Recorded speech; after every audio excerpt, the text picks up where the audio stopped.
games. Reggie Barlow back to receive, averaging 24.7 a game on kickoff. That's what he's looking at, Tim, right there. And that ball goes up in the air where they're standing right now, receiving team, Jacksonville Jaguars. That's what they're looking at when that ball goes up in the air. That's Sun. Jason Hanson will kick it off for the Lions. He kicks a line shot, a bouncing ball grabbed at the 11-yard line by Barlow. Barlow is hit at the 47-yard line. Let me tell you something. That was a courtesy kick. They kicked that thing low. He never had to look up into the sun. 18-yard return, and offensively for the Jaguars, Mark Brunell. The 20-6 record at home, his team unbeaten this season, 5-0. Ben Coleman in the spot normally held by Tony Boselli, out with an ankle injury. Fred Taylor and Damon Shelton in the backfield. Smith and McCardell, two outstanding wide receivers. Pete Mitchell having a good year at tight end. 19 for 35 last week, 244 yards in the victory over Cincinnati for Mark Brunell. Fred Taylor, who left that game with a shoulder injury late in the first quarter, back in action today on the first down play. Defensively for the Detroit Lions, Kerwin Waldrop, Luther Ellis, Darius Holland for the injured Dan Owens, and the good sacker Robert Porcher. Aldridge, Stephen Boyd, Rob Fredrickson, the linebackers. And Greg Jeffries in the spot, normally held down by Mark Carrier. He's out with a foot injury. Terry Fair, Westbrook on the corners, Ron Rice, the other safety. 2nd and 8. Jaguars. One pump and then deep sideline. That'll be well out of bounds. It was pressure on Brunell on his first pass attempt. He is slow to get up. Two Lions were in there free. I don't know if he's busy getting up. Mark Brunell injured on his first pass attempt. He's holding his knee. Pain. He was holding his knee, Tim. Jamie Martin, number 10, gets up quickly to warm up, the 5-year man from Weber State. And what a development this could be. Remember that he already has a knee injury that was that he came off of and then was bothered by a groin earlier this season. And that is Robert Porcher. Got the lick on him. Yeah, and his foot got caught underneath, and you can see that his cleats were planted, and it looked like his knee twisted there. It looked like he was trying to fight that rush as Porcher hit him. And like you stated, Ronnie, his feet were stuck in the turf. And that turf looks a little higher today. That grass looked thick out there when we were walking out on the field. Natural grass here in Jacksonville, and very humid weather, of course, would encourage the growth of that. So thick and soft out there. And of course, much attention being paid to Mark Brunell, the 6-year man out of Washington, acquired from Green Bay in the trade in 1995. He is their franchise quarterback. Got a whole lot of time on the field for this team out of Weber State. Picked up on waivers a year ago from the Redskins. That's a serious injury. That's not only a heck of a blow to the Jaguars, he still hasn't put any weight on it. They're getting him right out of there and into the locker room. Jamie Martin has had 11 passes this entire season, completing 6 of them. And now he is in here on this very first series. One pass thrown by Brunell, and that is likely it for the day. And Martin is sacked. And so this on-rushing Lions defensive front, Porcher in again, and Ron Rice, the safety, right with him. Take a look up here on the top of the screen. That's Kerwin Waldrop over there. And then you see Rice Porcher on the backside over here. Brian Parker to punt. And Tracy Scroggins in there as well. And that's a shotgun formation, 3rd and long. Just teeing off on that new offensive line. So first punt comes from Barker. High snap, he had to haul down. Terry Fair comes up to the 41-yard line. Dropped immediately, but excellent field position for Detroit. Will Moore, reserve wide receiver number 81, made the tackle, but just a 35-yard punt. So the Lions, led by Charlie Batch, is 5-5 as the starting quarterback for the Lions, and is having a brilliant month. Ray Roberts, Mike Compton, Jim Pine, Jeff Hardings, Tony Ramirez. He gets his 4th start at right tackle. Barry Sanders, Tommy Vardell, the running backs. Moore, Morton, and the tight end Walter Rasby. Crowd exhorting the Jaguars defense as they were stunned by the injury to Mark Brunell. Batch throwing on first down, and it is too high, too long for Walter Rasby, who was looking back for the ball. The ball was well over his head. I don't think he saw the ball. I think he was looking up in the air and he saw that sun. I don't think he ever saw the ball. Defensively for Jacksonville, Ronaldo Wynn gets the start ahead of Tony Brackens. The Brackens will play on that defensive end. Hardy, Schwartz, and Bryce Pop, a very active linebacking core.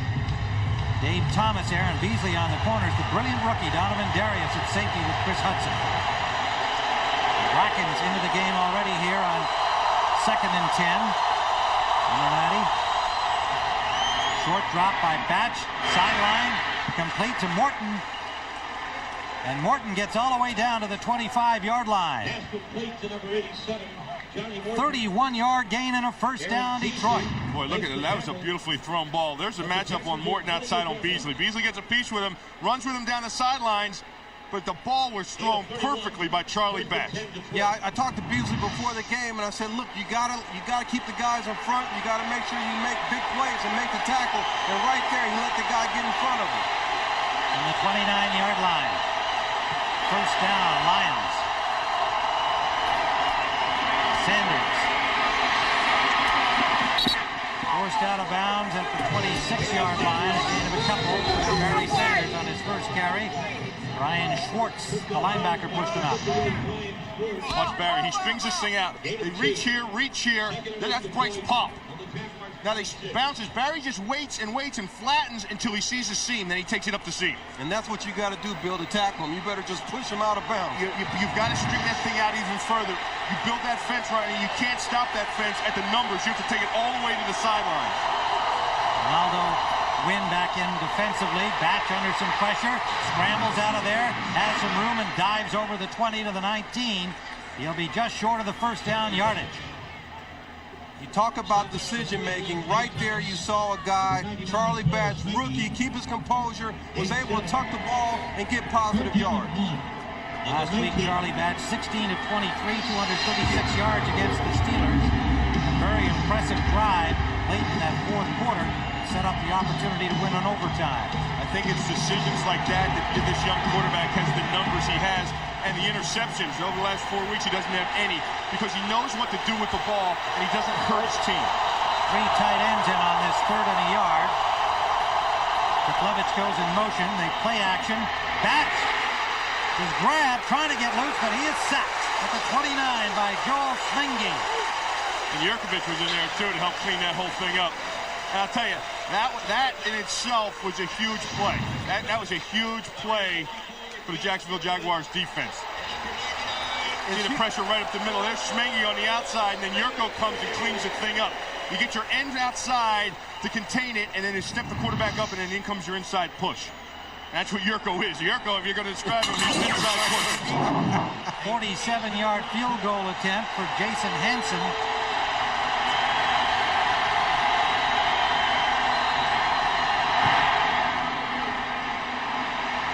No good. It's no good. That's wide left.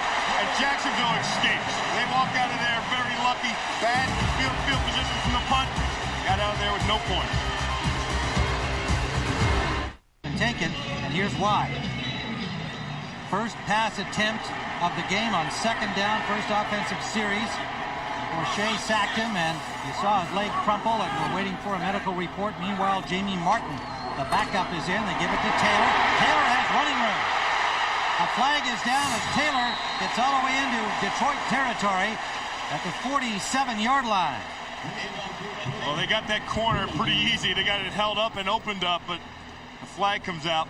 All the players coming back, so the call must be against Jacksonville. 20-yard gain by Fred Taylor, the brilliant rookie from Florida. Looks like it's going to be wiped out. Our referee today, Larry Nemmers. Offense number 88, 10-yard penalty, repeat first down. Damon Jones, the backup tight end.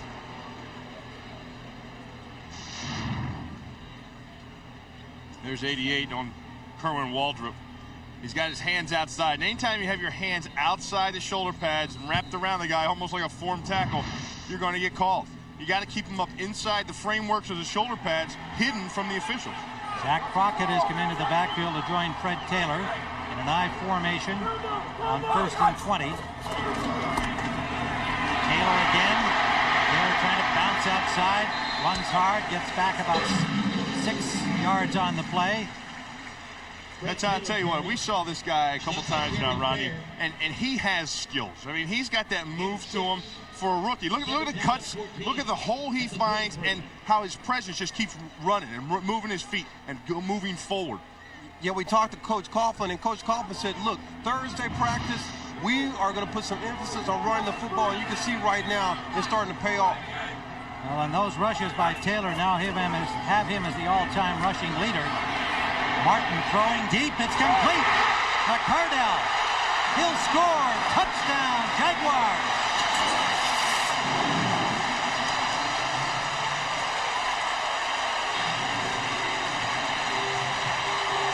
And there's the hook shot from McCardell, who showed 2 basketball moves last week on his 2 passing touchdowns. It's receptions from Mark Brunell. Jamie Martin, who had played only 6 games in 1996 with the St. Louis Rams, didn't get into action last year, picked up from the Redskins, as we said, as a backup to Brunell this year, and he connects on a bomb to give them the lead.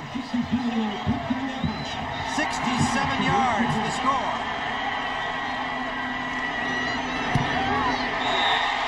The point after from Hollis is good. And the home team, Jacksonville Jaguars, take the lead. And you have to wonder how many snaps Jamie Martin had in practice this week. I'm willing to bet not many.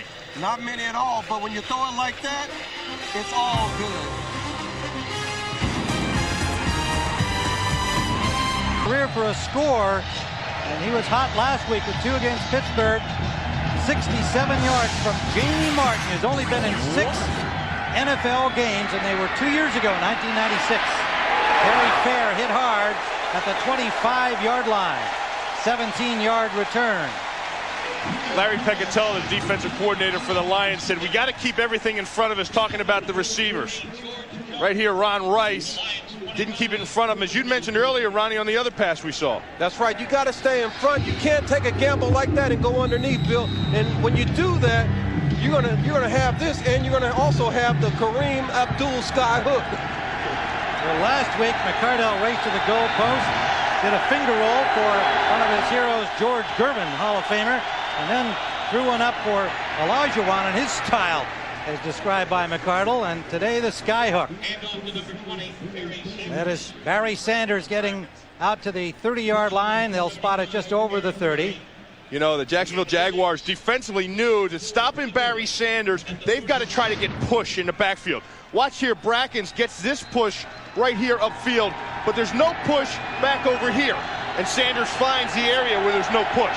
It's got to be consistent across everybody across the front to get that push across the line of scrimmage. Second down, a long 4, and Batch dropped before he can even hand the ball off. Yeah, you can't, that's a blocking breakdown. Tony Brackens. He came off the line of scrimmage, untouched at the line of scrimmage, and they were hoping to get Barry Sanders in front of him to pick up the block. That just can't happen when you have that kind of penetration. Yeah, you talk to Tony Brackens, and Tony Brackens said, this is my game. I got to show these guys that I can play in the National Football League. He hasn't been able to make any plays. Right there, that's his 2nd sack of the year. Well, I think Tom Coughlin, by not starting in the last couple weeks, is trying to get that kind of play back out of it. Trying to get that fire under your butt a little bit. Oh, I know that fire.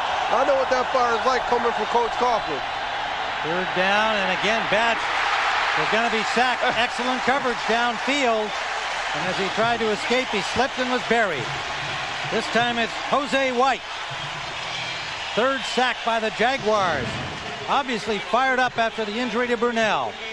Well, again, the sack, the pressure comes from the outside. Here comes right up the outside. There it is, and then he just jumps on and falls down. Anytime you're down the ground, hey, you got to get there quicker. High snap. John Jett gets the punt off. Barlow looking into the sun, makes a grab at the 31. He leads the AFC in this category, and there's a sample wide. Still going to the 49. 52-yard punt, but an 18-yard return. Jacksonville in good shape when we return. come into this game without Tony Boselli, who's out with an ankle injury, and that's why this line has been reshuffled. Ben Coleman moving over from his left guard position to left tackle. Tilsky going from right guard to left guard. DeMarco coming into Tilsky's spot.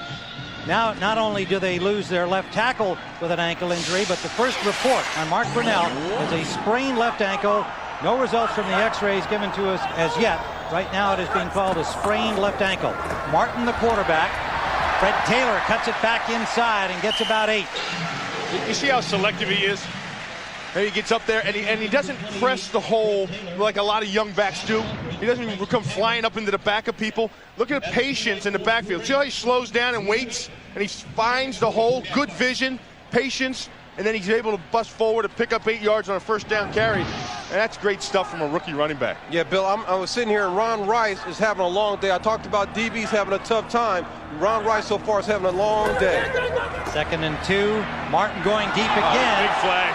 And there'll be a flag there. The intended receiver was Jimmy Smith, and he got tangled up with a defender. Looked like Bryant Westbrook. Yeah, it appeared that Bryant Westbrook just reached out and held him. They were about 15, 20 yards downfield, Ronnie, and he just grabbed the hold of him and pulled him. Well, that's a way. That's a good way. Yeah, that's one way to cover him. I mean, you talk about McCardell and Jimmy Smith. Number 32, first down.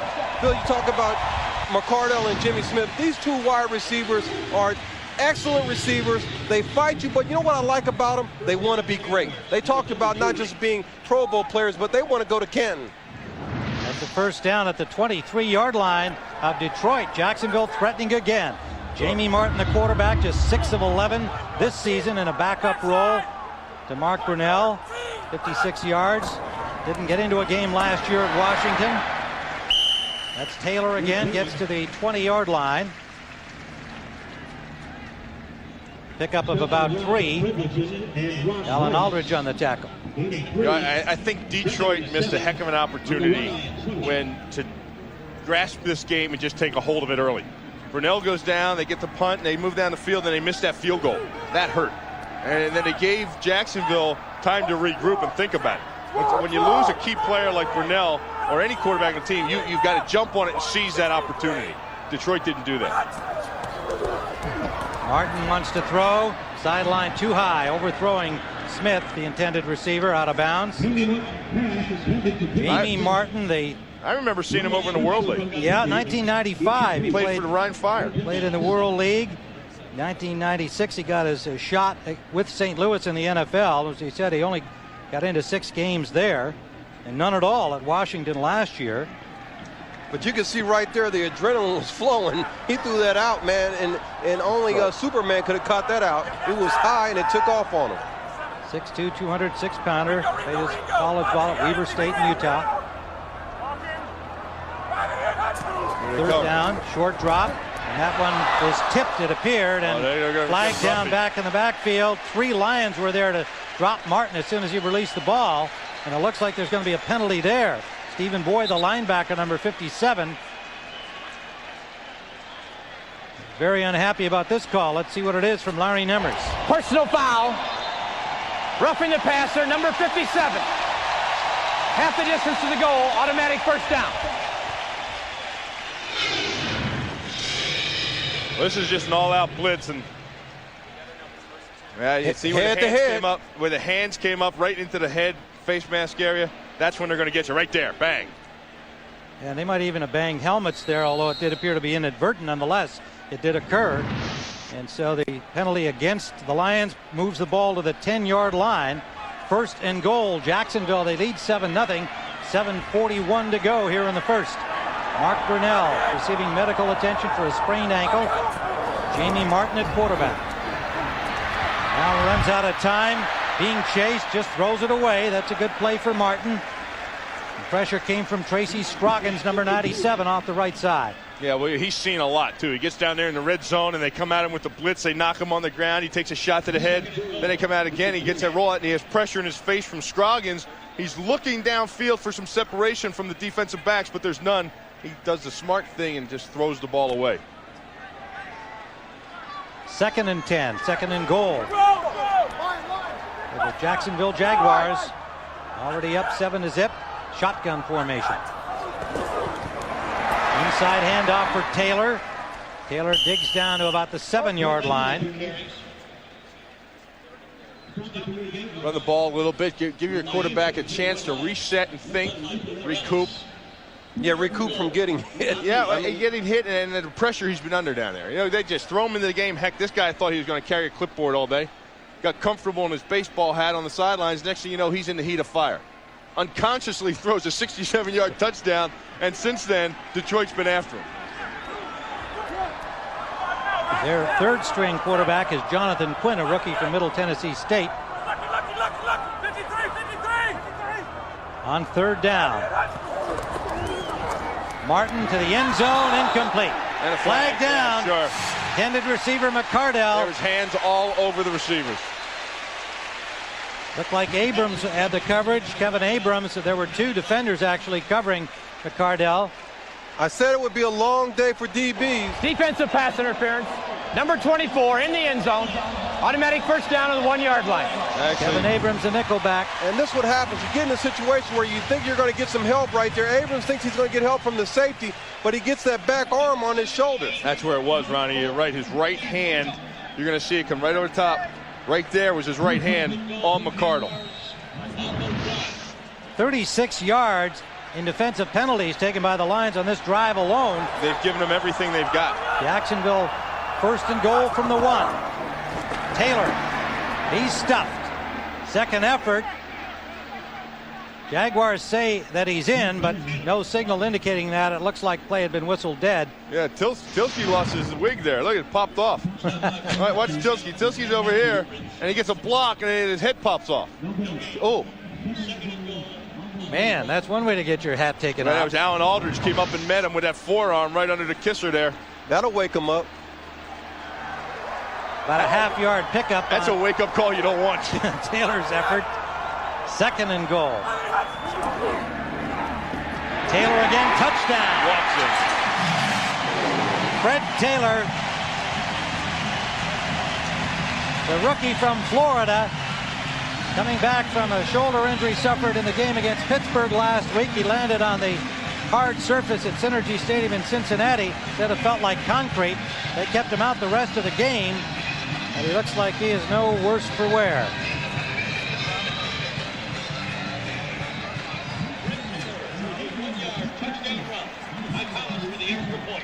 Hollis for the point after.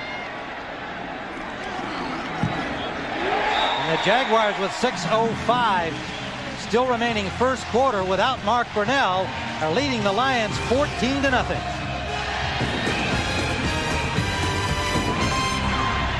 Tell Stadium, we have been told the x-rays indicate no break to the ankle of Mark Brunell.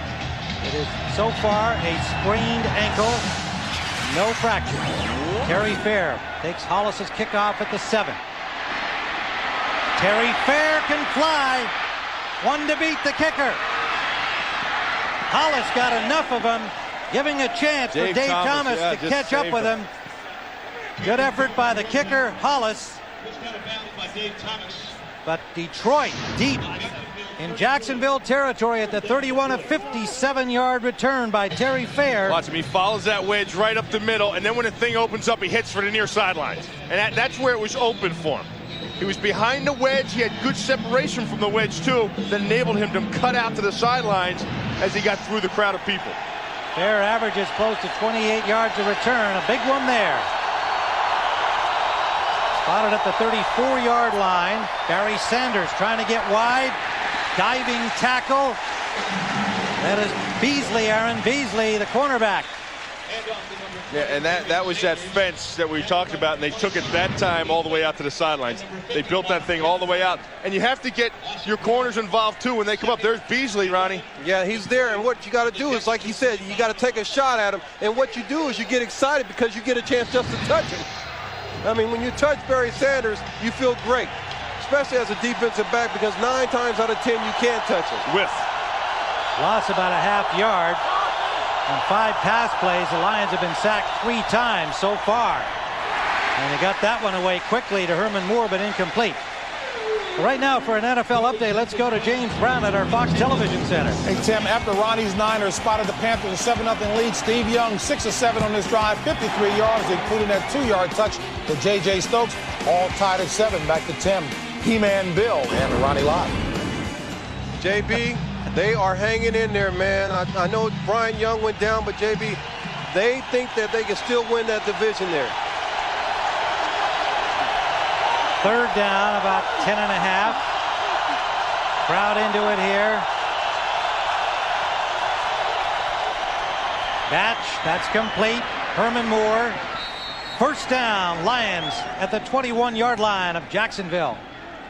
14-yard pass play. Herman Moore, now 58 on the season. Caught 8 last week against Pittsburgh. And that's last week he started coming out of that slump he's been in, or whatever the heck he's been in. You know, a lot of reports people were saying he wasn't healthy, and that's not necessarily the case. He just hasn't been getting the ball thrown to him. That's right, Bill. We talked to him before the game, and he told both of us, he said, hey, I'm fine. They just need to get the ball to me. First down at the 21. Moore did miss 2 games earlier in the season with a groin pull, but he's been healthy the last 2 weeks. Flags everywhere. Jose White jumped, and let's see if he was drawn off.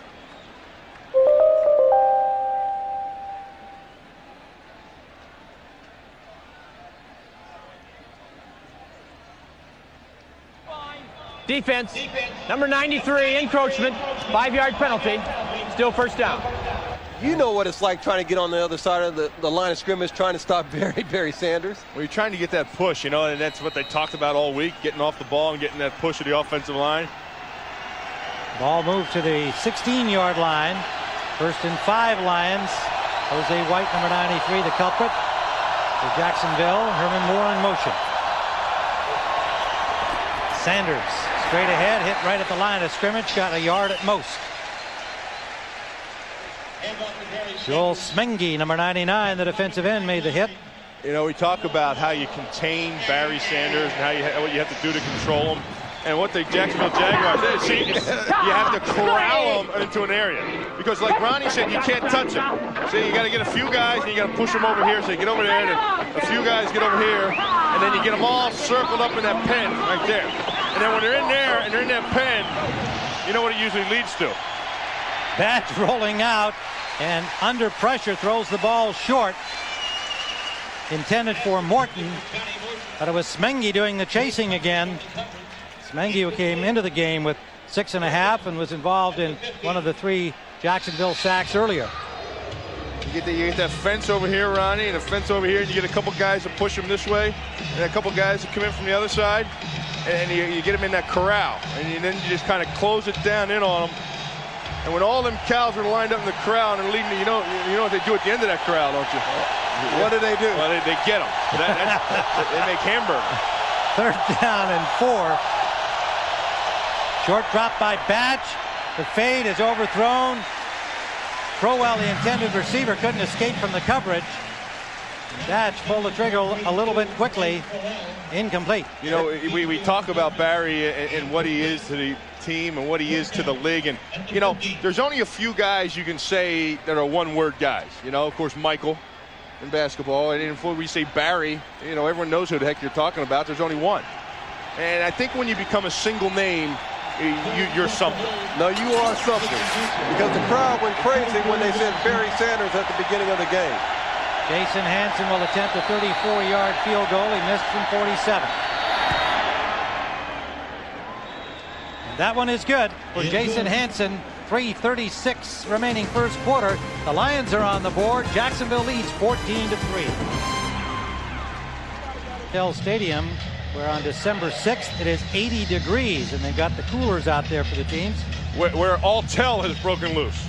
It has. Right from the beginning with Mark Brunell twisting that ankle and getting out of the game, and what a blow that is for Jacksonville. And they'll do everything they can to muster through this game, but I'm talking about that stretch run through December. With a banged up Mark Brunell, that really takes a lot out of your offense. But so far, Bill, they've been running the football. As you said earlier in the game, they have to run the ball. Jason Hansen's kickoff deep to the end zone. Good kick for Hansen. Barlow will not bring it out. Jacksonville will start from the 20. Of course, the Jaguars with a 2-game lead in the AFC Central over their hated rivals from Pittsburgh. Yeah, isn't that amazing? Well, this game down here is going to be huge. Now, they got a tough road, really. You look at it.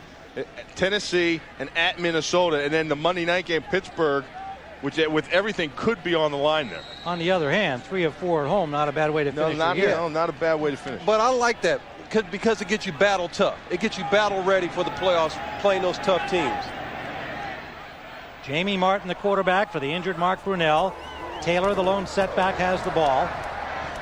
Taylor, second effort, gets a couple, maybe 3. Fred Taylor, now the all-time leading rusher for Jacksonville, a short history. You know, I think Jacksonville, you talked about getting that running game going, getting Freddie Taylor up to where he was earlier in the season before his injury. And then you got to think of that. You have to take the load off Jamie Martin, because the offense, you can't call the same game you're going to call if Mark Brunell was the quarterback. 2 tight ends in now. Damon Jones joins Pete Mitchell. 2nd and 8. Martin connects. It's complete. Jimmy Smith and a first down. Jaguars. Jamie Martin's pass complete to number 82, Jimmy Smith. For a guy holding a clipboard, Bill, he's doing pretty good there. Yeah, you know, and he has some time, too, because they come with a rush on the outside, and the line buys him some time to sit down and be comfortable enough to find Smith. And I don't care what quarterback you are, you can be a 10th string quarterback. If you've got time in the pocket to find an open receiver, it makes it a whole heck of a lot easier. On first down, Taylor trying to get wide, pulled down from behind. Good play by Tracy Scroggins, showing some foot speed. I'll tell you what, the Detroit Lions defense is a speed defense to me. These guys all can run fast. And watch how quick they get outside here. Now that's Scroggins. That's a defensive lineman that rushed in there, rushed the pass. You see how fast he came off his block and got outside on Freddie Taylor? There's not many defensive ends that have that kind of speed that can move laterally. Scroggins been bothered by a calf injury, missed 4 games. Glad to have him back in action today. Good protection for Martin, and the ball is cut just short of the first down yardage. Keenan McCardell climbs the ladder to haul that down, the veteran from UNLV. The one thing I've seen, Ronnie, is I think the Detroit secondary learned something on the first couple possessions of Jacksonville, and that is go back to what they talked about all week, keep the ball in front of you. You don't get beside it, and don't get beside the receiver, and don't let the receiver get in front of you, behind you. Keep him in front so when you catch the ball, close and make the tackle. Don't give him any yards after the catch. Third down. Less than a yard to go for Jacksonville at their own 42. Taylor breaks loose. And Jeffrey steers him out, or he is down the sideline for a score, but he gets to the 28-yard line, a 30-yard run. Bill, I'm getting the sense that his idol, who's sitting on the other side, Barry Sanders, has got this guy fired up. He's running with some authority today. I'll tell you, what a job Zach Crockett's done. He stepped in there. He was the guy on the touchdown run. He was the lead guy on that play, got up on the linebacker, and Taylor just looks at number 34 and stayed right behind him the whole way. And Damon Shelton, who would normally be there, out with an ankle injury. He's the starting fullback. Left the game earlier, and Zach Crockett has made a couple of big blocks since coming in to replace Shelton. Tilsky needs a new chin strap. See Tilsky right here? Yeah, he's got to go over to the sidelines to get a new chin strap because his helmet's come off way too much already. Yeah, they're out there banging heads on. That offensive line is coming off the ball. You know, Tom Coughlin had them going. Ronnie, you mentioned earlier this week on Wednesday and Thursday, it was a 9-on-7 inside drill, and they were going to establish a running game throughout the month of December. A 1-yard gain for Jones brings us to the end of the first quarter with a score. Jacksonville 14, the Lions 3. Fox NFL Sunday continues in a moment. Here they are, 14-3 up. Jamie Martin's been the key to that, too. Came running off the bench, carrying clipboard. Act like he's been doing it all his life. But he had to throw the football, and he did it on his first down. 67 yards for the score to McCardell. Here's a reverse. That is Whitted, Alvis Whitted. And good recovery defensively. Poor Shea holding his line, drops him for about a loss. Now let's go for an NFL update to James Brown.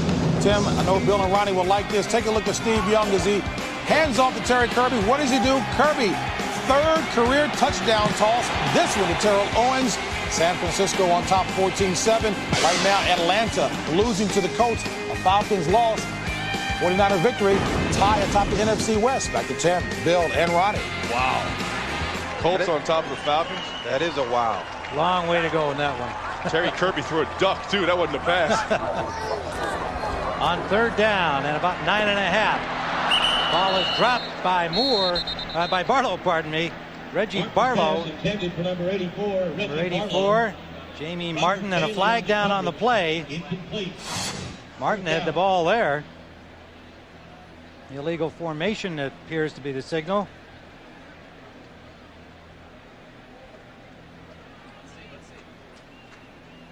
Illegal shift.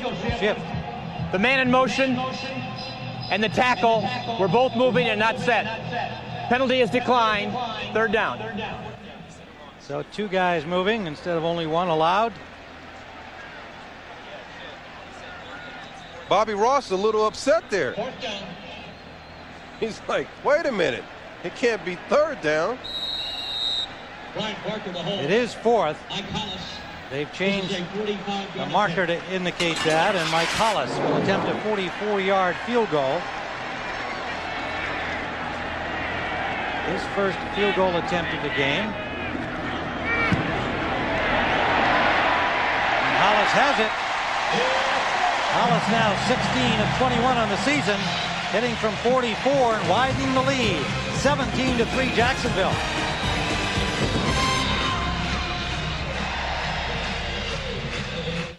We know they're out. 17-3 early in the second quarter. Jacksonville leading Detroit, and the Jags without 3 of their starters. Brunell, Boselli, and Damon Shelton. This is Terry Fair. Fair gets some room. Another good return for Terry Fair. Pulled down by Tawambi Settles. Terry Fair on the run. Reserve safety got all the way out to the 38-yard line. There's Ben Coleman talking with Boselli. See, Boselli's out, so Coleman came here. Chilsky actually moved over from this position, and DeMarco came up from off the bench. And so far, these guys have been doing a good job. Take a look at Coleman outside here with Chilsky. Look at the protection right there, the time they give Jamie Martin. You have to give Jamie Martin even more time than Mark Brunell. First down, Lions at their own 38. Straight back for Batch. Can't find a man. Sacked again. Boy, Bryce Pop just pushed his way right through everybody on his way to the quarterback. 4 Jacksonville sacks. They had only 20 coming into this game. Not among the league leaders, to say the least. And they had the opportunity to rush, too. Yeah, those are cover sacks, Bill. The secondary's playing excellent back there. Watch Pop just pushes his way right through Ramirez. 2 tight ends in, Rasby and Sloan. Morton split out to the left. Sanders on a draw, has some room out the left side, turns on the gas and is forced out by Thomas after a pickup of about 5. That'll make it a 12-yard gain, pardon me, out to the 43-yard line. Making up the sack loss. Yeah, I've been right there where I thought I could catch Barry Sanders, and you know what?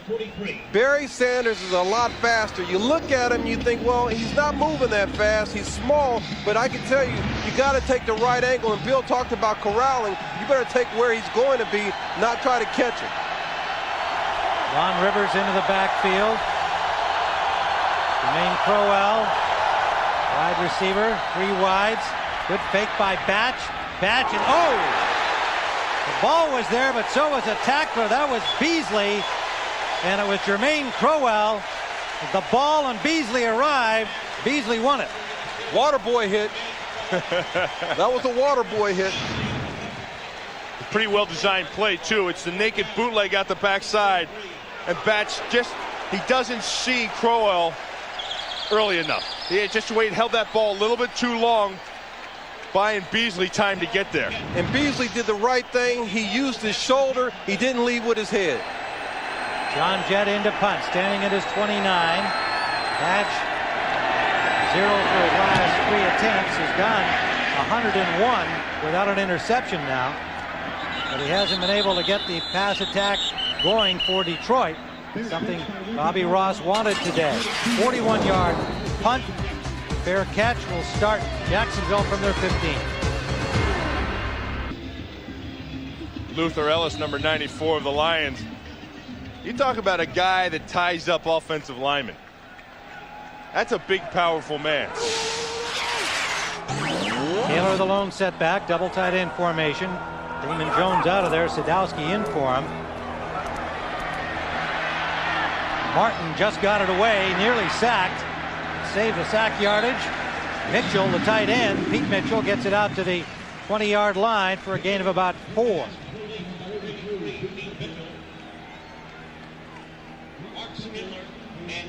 Jacksonville, you can see, dominating in total yardage here, even without Mark Brunell, who went down on the second offensive play of the game to an ankle injury. 2nd and 5, long 5. Yeah, there's Ellis. Taylor dropped behind the line by big Luther Ellis. Loss of about 2. Boy, watch the two guys that finish up this play and watch how they work hand in hand. Here's Luther Ellis and here's Stephen Boyd. Now I want you to watch what the defensive tackle does for his linebacker. Actually, that was Fredericson, 53, that came from the weak side, but there's always going to be one linebacker that's free of any blocker when you have a defensive tackle in there to get that kind of push and demand somebody else helping out. 3rd and 7, they bring Reggie Barlow out. 4 wide receivers on this play.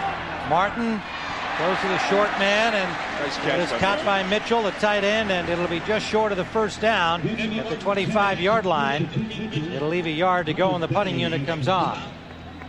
11:06 to go first half. Jacksonville 17-3. The lead over Detroit. The Lions in a must-win situation here to keep any playoff hopes alive. Barker, the punter, stands just inside his own 10. Terry Fair in the sun back at the 33 of Detroit.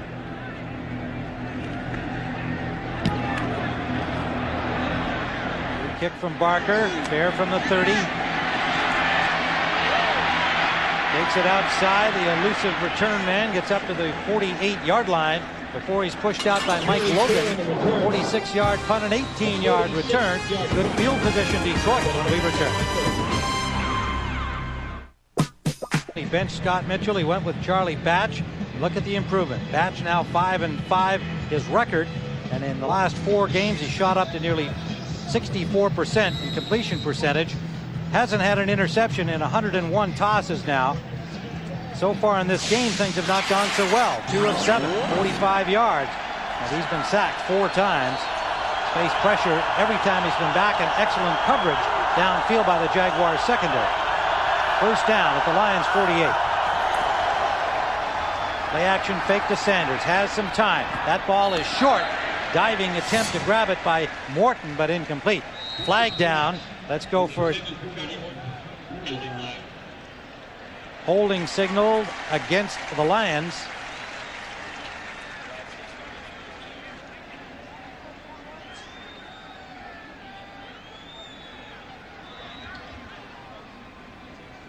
Larry Nemmers, the referee today. Holding. Offense number 61. 10-yard penalty. Still first down. Jim Pine, the center, calls for the holding. We'll check in with James Brown for an NFL update. JB.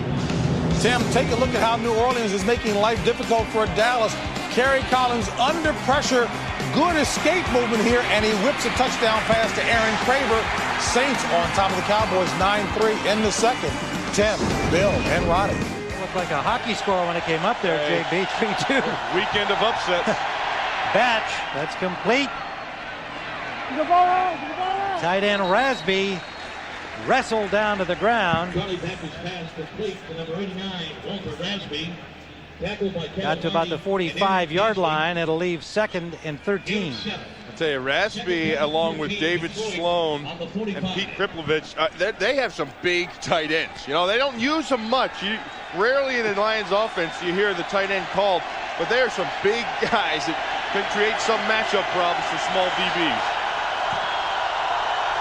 Two receivers out to the left, one to the right. They give it to Barry Sanders. Sanders trying to get wide.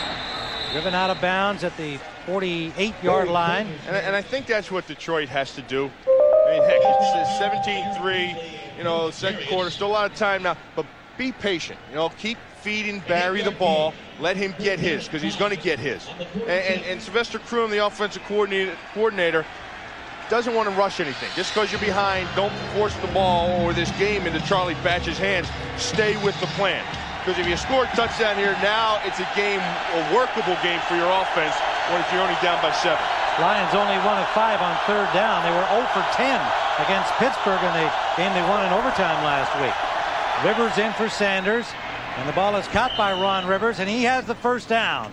So they convert here to the 41-yard line of Jacksonville. And a lot of the change on third down in the back, they take Barry out. You see Barry's coming back in now, and then Rivers goes off. They change on third down for a couple reasons. One is Barry was nicked up a little bit, and they don't want him banging on helping out pass blocking. They don't want him coming up on offensive line, defensive lineman, getting a chip on him. And two, just the fact that they're going to use him, rest him a little bit, get him down the hall.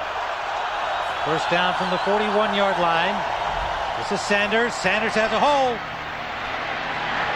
I had a feeling this corral was going to break. Sanders trying to get to the end zone, driven out at the 2-yard line. Barry Sanders, you know he's going to break one. That for 39. And that's what we were just saying. You know, Barry's going to get his. Just keep getting him the ball. I want you to watch this and then this. This is amazing. He takes over. Now watch him take it all the way back. That's what he's so good. I tell you, he goes through this thing like his labyrinth of bodies, and he's the only one that knows how to get to the daylight. Now, if you watch this from the Hardy's angle, now there's a linebacker. He's trying to keep his shoulder contained. Now you see Hudson trying to come into the picture, and you see Darius being able to now lose contain. There's Beasley who drove him out. Play action. Batch has to throw it too quickly. There's no chance there. Pressure coming from big number 90, Tony Brackens. Yeah, he didn't take the sack here. He kept the ball down there close. Watch. He's down. Now watch the push from right here. Brackens is in there. And a lot of guys in that situation, Bill, they try to make the throw. They want to make the touchdown. He knows that he's got another shot at it. He was patient and got rid of the ball. Second and goal from the 2. And you see Sanders on the sideline. And everybody always wonders why. Why Barry gets you down to the 2 and then you take him out. And Batch didn't like something he saw here, and he sprints over there to sort this situation out. A situation for the Lions where they need these 7 points. 8:02 remaining first half, trailing 17-3. Started their possessions have started 5 times at their own 40 or better, and all they have is 3 points to show for it. Had a missed field goal early in the first quarter from 47 yards out by Jason Hansen. Hansen's 34-yarder, all they have been able to muster here in the first half. You know, you see Barry on the sidelines, and everyone says, you know, heck, he rushes all over the field. He gets you down to the goal line, and then you take him out. How come you take him out? I think you put in the back Vardell, not because he's a bigger back, not because he's a power back, but I think you put him in because you can call a play. And what I mean by calling a play is you have a distinct area you're going to run at, and you run to that hole. With Barry, it's a different circumstance. You're in the middle of the field, and he's going to go anywhere. You don't know where he's going to go. He might start left, go right, and for your offensive linemen and your tight end and the big people up there, they need to know where they're blocking when they get down there around the goal line in that short field. And naturally, they put him right back in after you gave that long explanation. Barry Sanders stopped short of the goal line. Is he in?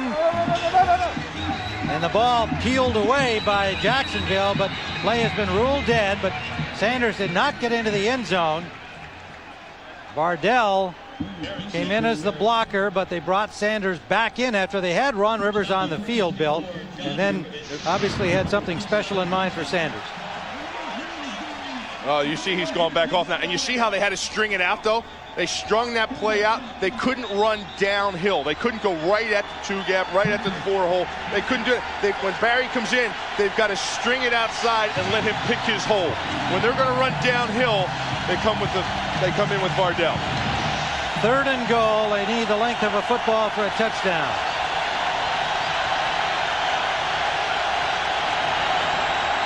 Bardell. No.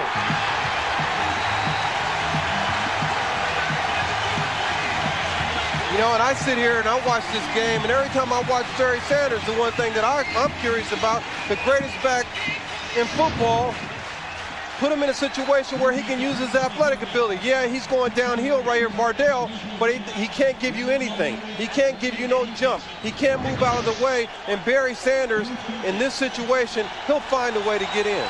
I'll tell you what, though, that was a heck of a job filling that hole up by the Jacksonville Jaguars defense. Jose White was the guy who made that last play to stop Bardell. They're going on 4th. And now Jacksonville's going to take the Jacksonville timeout. calls timeout, and they had Barry Sanders in motion wide to the sideline on that play.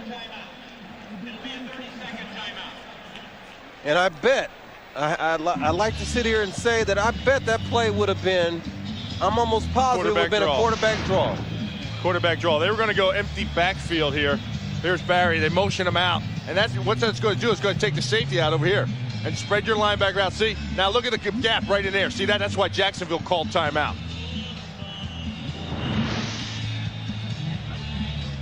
Anytime that guy's on the football field, Barry Sanders, as a defensive player, even though he's going to run around and maybe not help the offensive lineman, you're all going to pay attention to him.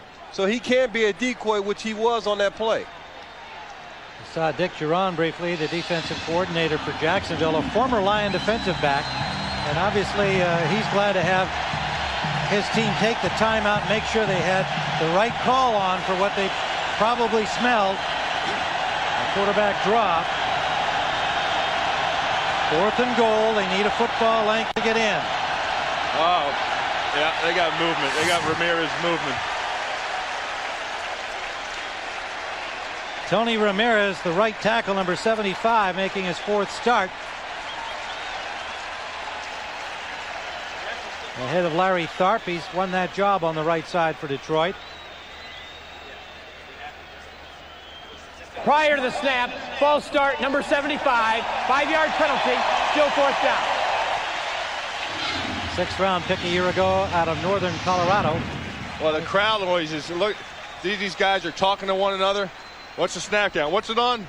It's Larry. It's Mo. It's Curly. Which one? You said Larry. No, I didn't. I said Mo. So now they have to take the field goal. 24-yard attempt by Hansen.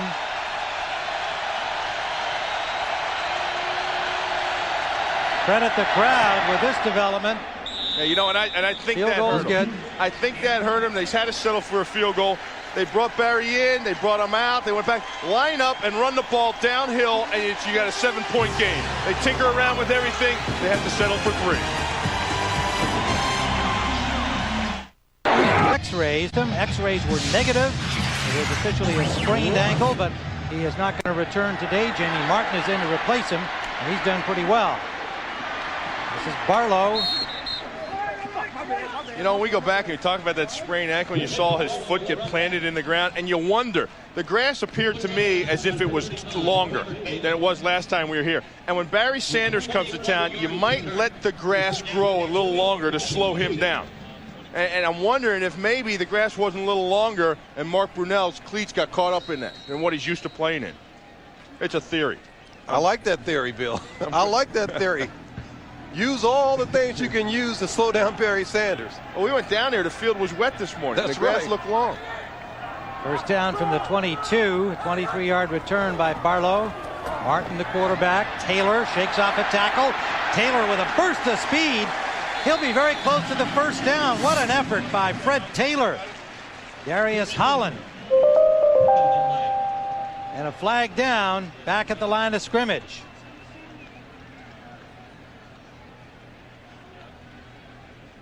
You know, in this year, I think, Ronnie, you look around the league and you talk about rookies, and, you know, everyone talks During about... the run, number 82, 10-yard penalty, repeat, first down. Of course, everybody talked about the quarterbacks, Leaf and Manning, and as of lately, Charlie Batch has surely shown that he's as good as any rookie out there. And then you talk about Randy Moss and the numbers he's put up and what he's done to help out that offense up there in Minnesota. But this youngster right here, Freddie Taylor, he's as good, if not better, than any of them. I agree with you right there. I mean, those numbers definitely support it. He is an excellent running back. On first down and 20, Taylor gets back about 8. Well, a front runner for Offensive Rookie of the Year, no doubt, Minnesota's Randy Moss. He's been brilliant. Second in the NFL with more than 1,000 receiving yards, leads and touchdowns with 11. But as you guys point out, Fred Taylor, more total yards, more touchdowns than Moss, not to mention 3 touchdowns of 70 yards or more. And he is now the all-time leading rusher in the short history of Jacksonville, passing Natron Means earlier in this game. Martin, that's complete. Jimmy Smith hit immediately and driven out of bounds. You know, and also Taylor didn't start the first couple games. He wasn't the starter. Stewart was your starter early in the season. Yeah, both of them carry a pretty nice bat. What do you say? Sosa, McGuire, both these guys right there, if you look at those numbers, they're carrying some big sticks.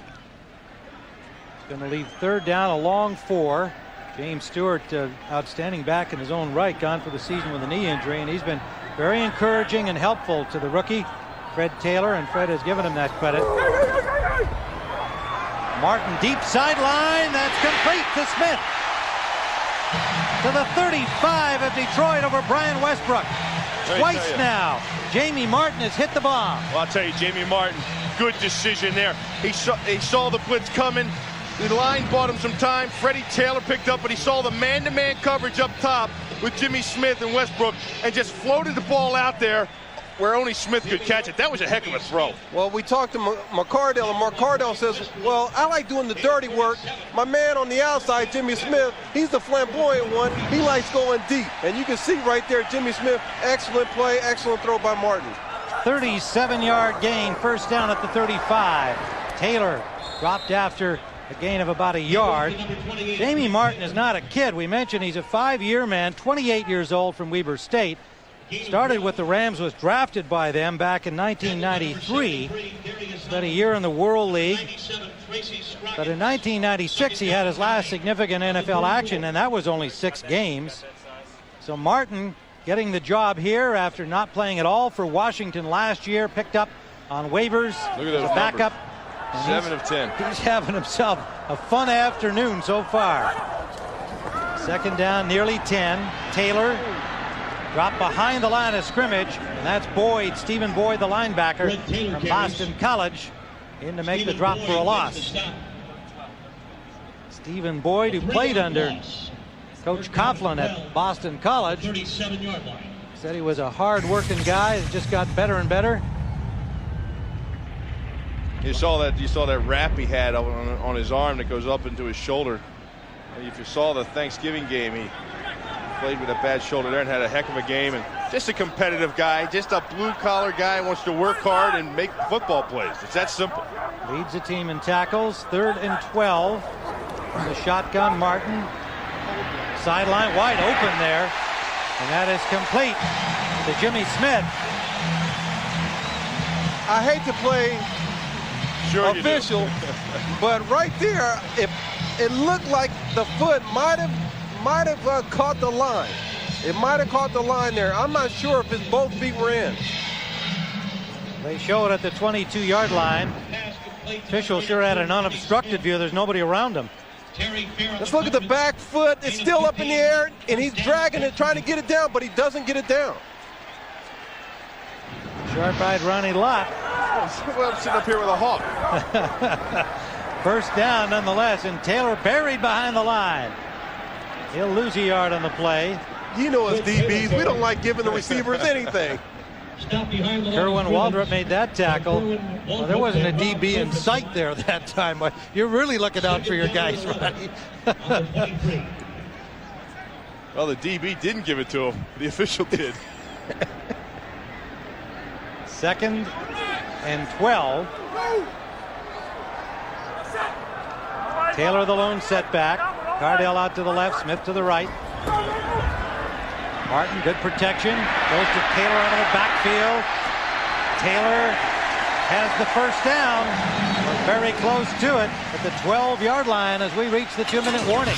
Jamie Martin is 6 of his last 6.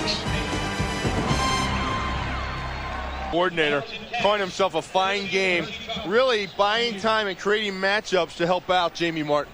Yeah, I like that, and you know what else I like is that Jamie Martin has done an excellent job of making good decisions. And that's what you got to be. You got to be a decision maker, Bill. You know, you go back and think of the offseason, they trade Rob Johnson to Buffalo. They get an extra draft choice, and with that extra first-round draft choice, they were able to get Fred Taylor and Donovan Darius. Not a bad move. They know what they're doing down here. First and 10 at the 12. They can get a first down inside the 2. Good protection for Martin. Touchdown, Jimmy Smith.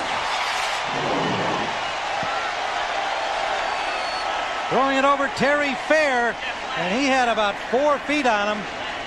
There's a flag down in the end zone, and a discussion ensues about the amount of time Bobby Ross would say it takes to use the instant replay. 11-yard touchdown pass.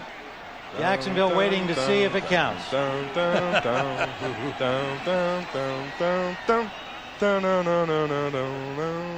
was no infraction on the play. The result of the play is a touchdown. So they say there's no infraction. Martin 5 for 5 on that drive. Well, right here you see Jimmy Smith trying to get to the outside, and Fair grabbed his arm there. And you know what, Bill? Yeah, we're talking about. They're looking back at the quarterback. Yeah. You have to stay on that receiver all the way to the end of the play. All the way.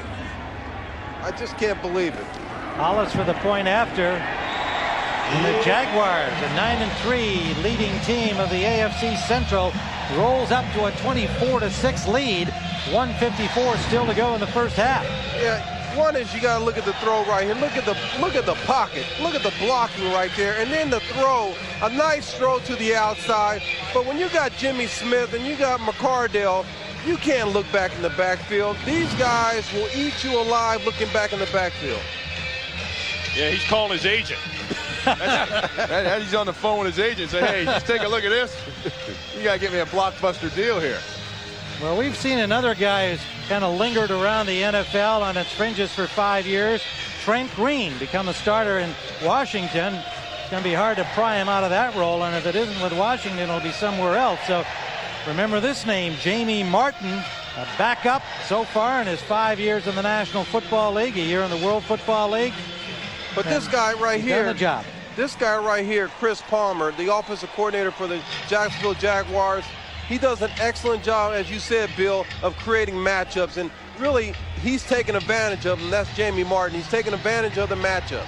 You know, and I'm surprised. I mean, he's calling the offensive plays today. And I don't think that's always been the case, because I think maybe the head coach sometimes meddles in the play calling, trying to get more of that running game going to chew up the clock. But if you've seen, they have faith and confidence in Jamie Martin. They're not just handing the ball off here, Ronnie.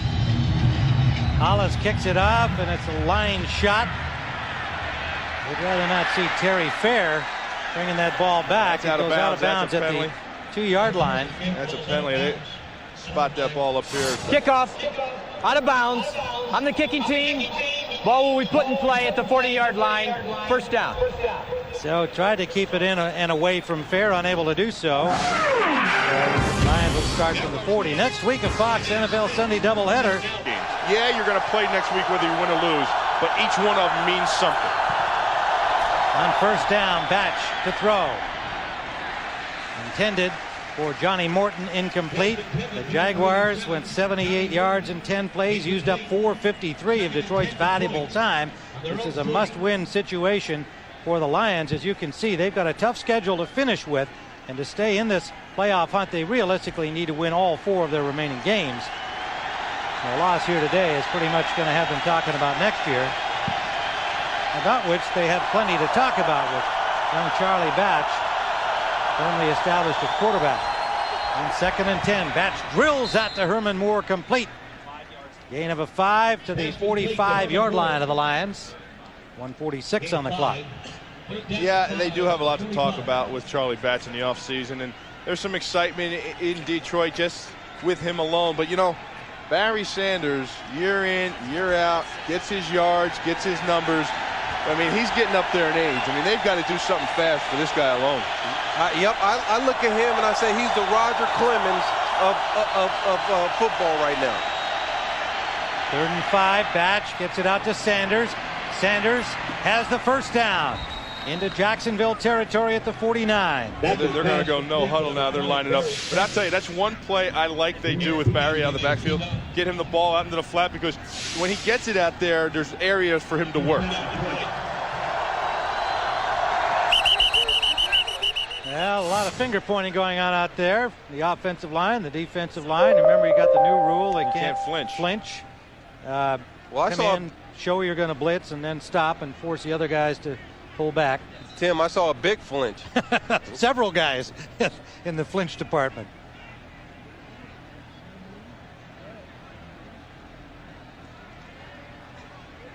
How long did that just take to talk about that? There was a neutral zone infraction against the defensive team, number 70, who went in the neutral zone and caused the man to false start on offense.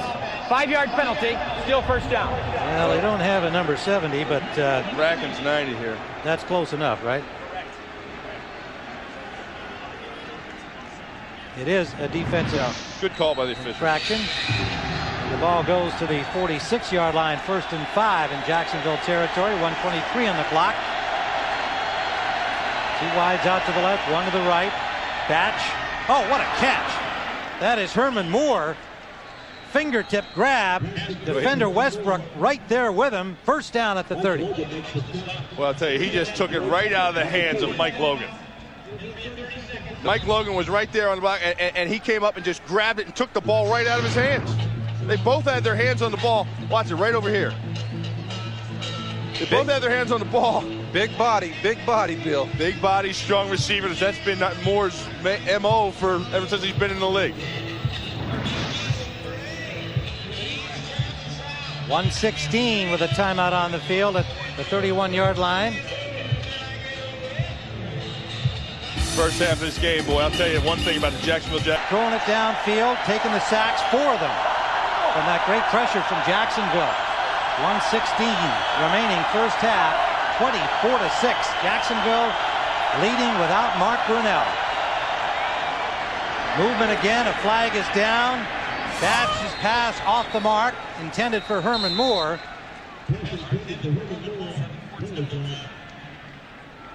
I'll tell you, the one thing that they've been able to do is yet the sacks. I mean, they came into this game with only 20 sacks, and Jacksonville has 4 today. So just that fact in itself, that's way above their average per game, trust me. And they're getting to them and they're putting them on the ground. And that, for Jacksonville, is a lot in itself. Yeah, Bill, you know, the one thing that I've seen today that I hadn't seen from Jacksonville is their ability to play man-to-man coverage, getting up on the receivers and pressuring. Defense, number 97, offside at the snap, 5-yard penalty. Repeat, first down. Ronaldo Wynn offside twice now on this drive. Jacksonville's defenders. That was Bracken's again. That's why Ronaldo's mad. He called my number. Everybody in the stands thinks that I was offside. I wasn't offside. It was Tony. And that's 2 for Tony. 1st and 5.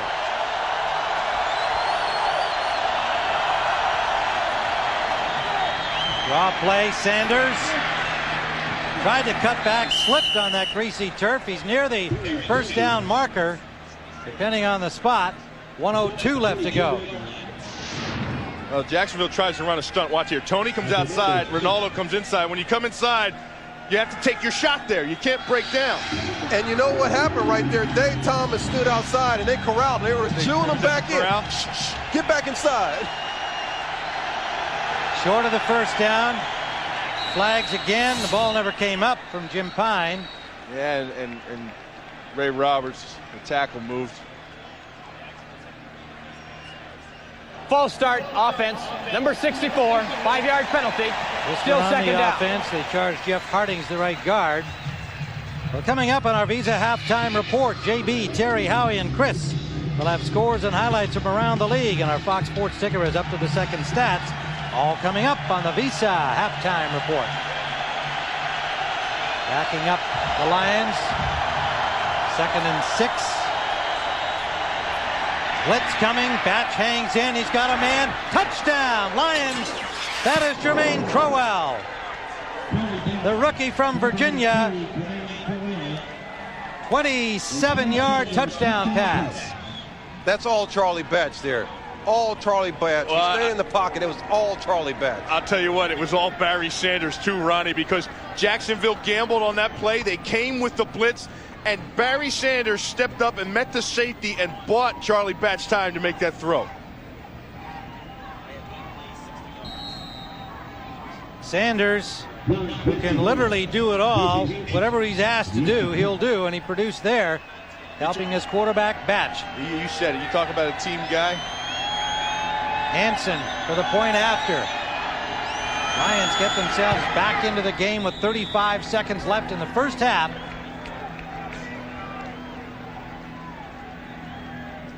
There's Batch right here. Watch the throw he makes. And Crowell getting to the corner of the end zone. And right there, you see the defensive back looking back and not running to the receiver and trying to catch up to the receiver. And that's a name to remember, too. Jermaine Crowell. We saw him out on the field. Ronnie, he's a big, tall receiver, just like Herman Moore. Yeah, I really like this guy a lot. I mean, he's got great speed. And right there, you saw him get to the corner of the end zone. Watch number 20 pick up the blitz. Right here. Watch this pickup. Barry sees it, picks it up, bang. That would be a sack if it wasn't for Barry Sanders. Travis Davis, the man that was blowing in there, and that opened it up. Crowell with a touchdown, a 24-13 game. You know, it's funny. Yesterday we're sitting there.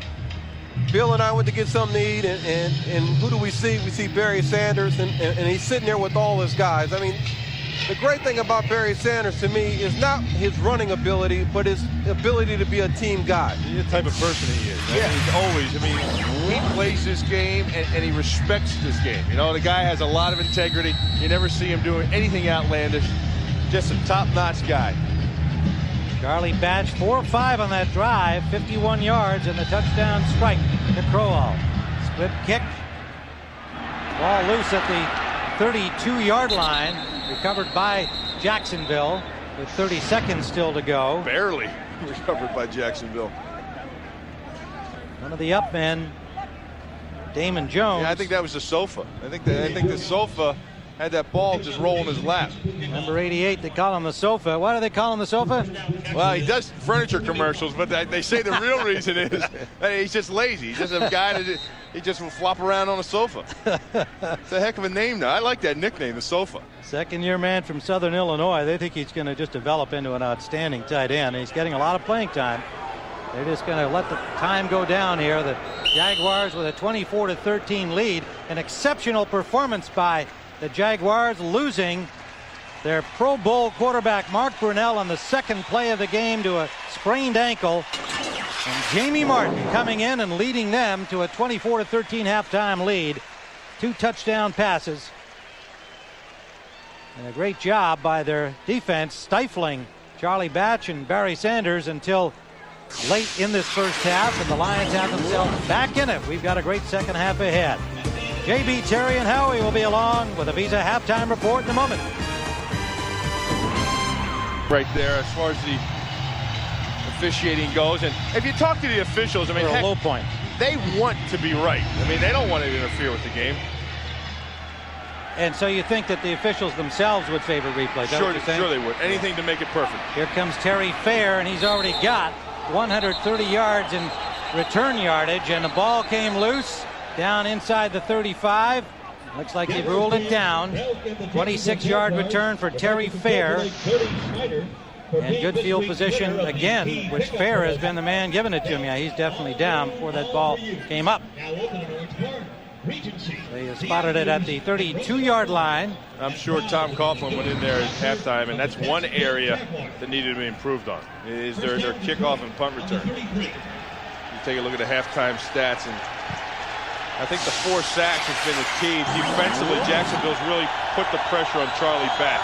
No question, and as you pointed out, something they haven't really done to any great degree. Only 20 sacks coming into the game. Sanders Trying to squirt loose, can't do it. Good tackle on him by Ronaldo Wynn. Hey, heck of a play by Wynn right there. You know, you come down, you talk about the line, getting that push on Barry. He not only got the push, watch what he does right here. Watch him get the push and keep stringing this thing out. All the way down the line of scrimmage. And he shows up and is able to get off the block afterwards. Gain of about 2, 2nd and 8.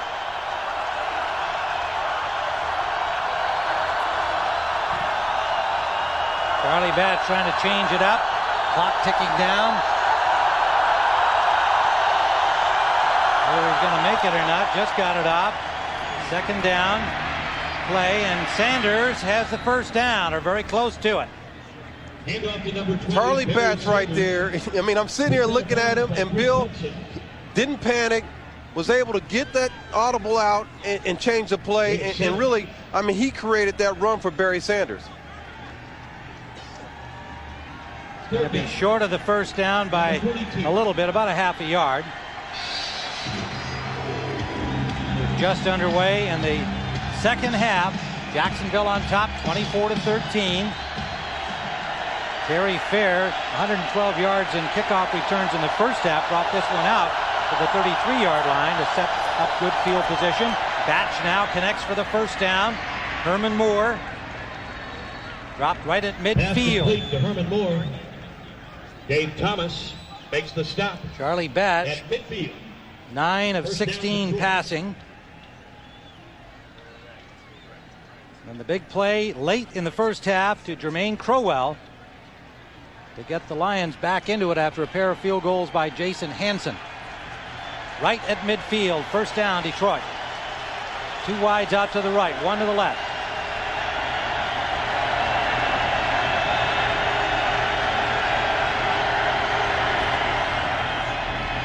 Sanders on the draw, no way. Good job by the linebacker, Schwartz. Number 58, Brian Schwartz, holding his ground to make the hit. Oh, watch what they do. See, you have to be selective defensively. Count the people in here. 1, 2, 3, 4, 5, and then bang. You have 6 and 7 come attack the line of scrimmage just as the ball is snapped. So when you get first down, you have Barry in the backfield. You've got to be choosy, and you also have to be careful when you send people up in there to blow up that run. Former Lion Kelvin Pritchett was first across the line to slow up Sanders. Batch on 2nd and 10, trying to find an open man.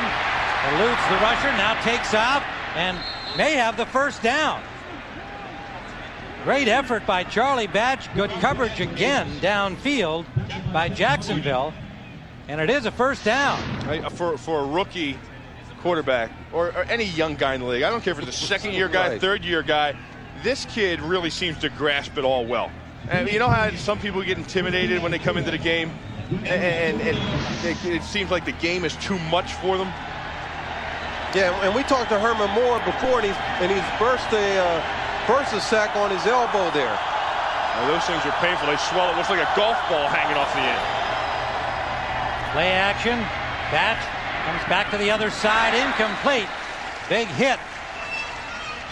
Johnny Morton couldn't hold on as Dave Thomas, I believe, got there to put the hit on it. See the golf ball? See how that thing sticks out? Watch it. Look at it. What happened is that thing burst. When he hit the ground, remember that catch? He rolled over, it hit the ground, and that burst sack burst. Johnny Morton, 59 catches coming into the game. He's only had 1 catch so far in this game today. Ryan Stabline is in for Herman Moore.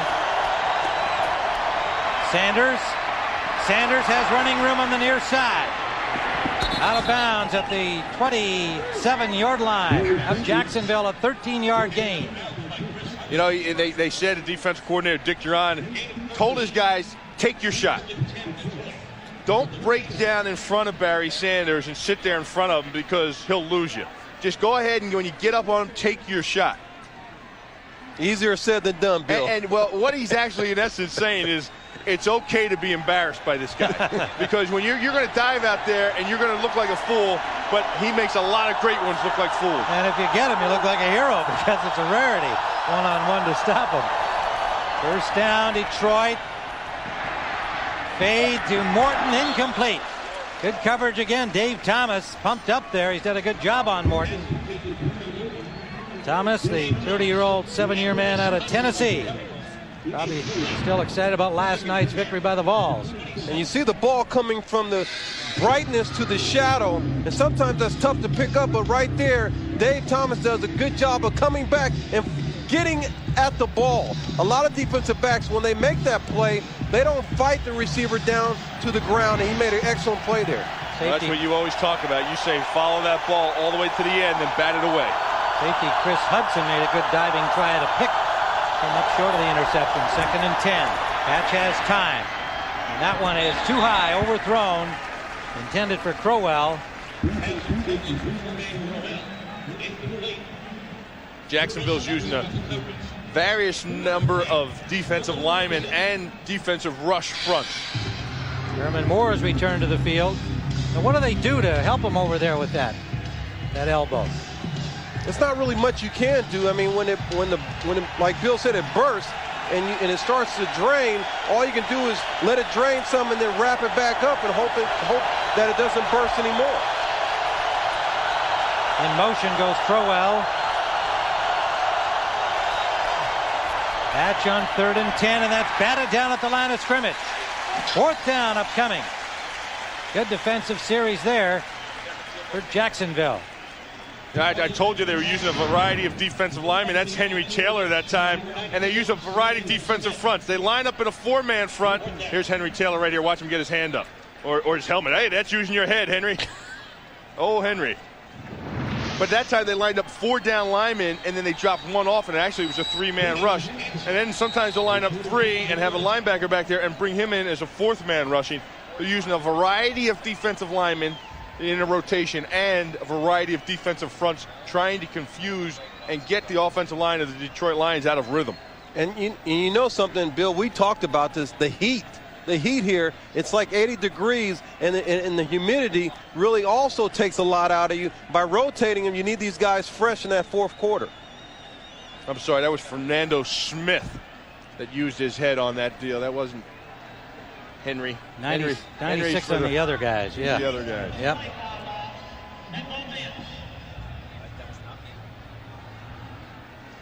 And they've got a little delay here as they try to fix the play clocks.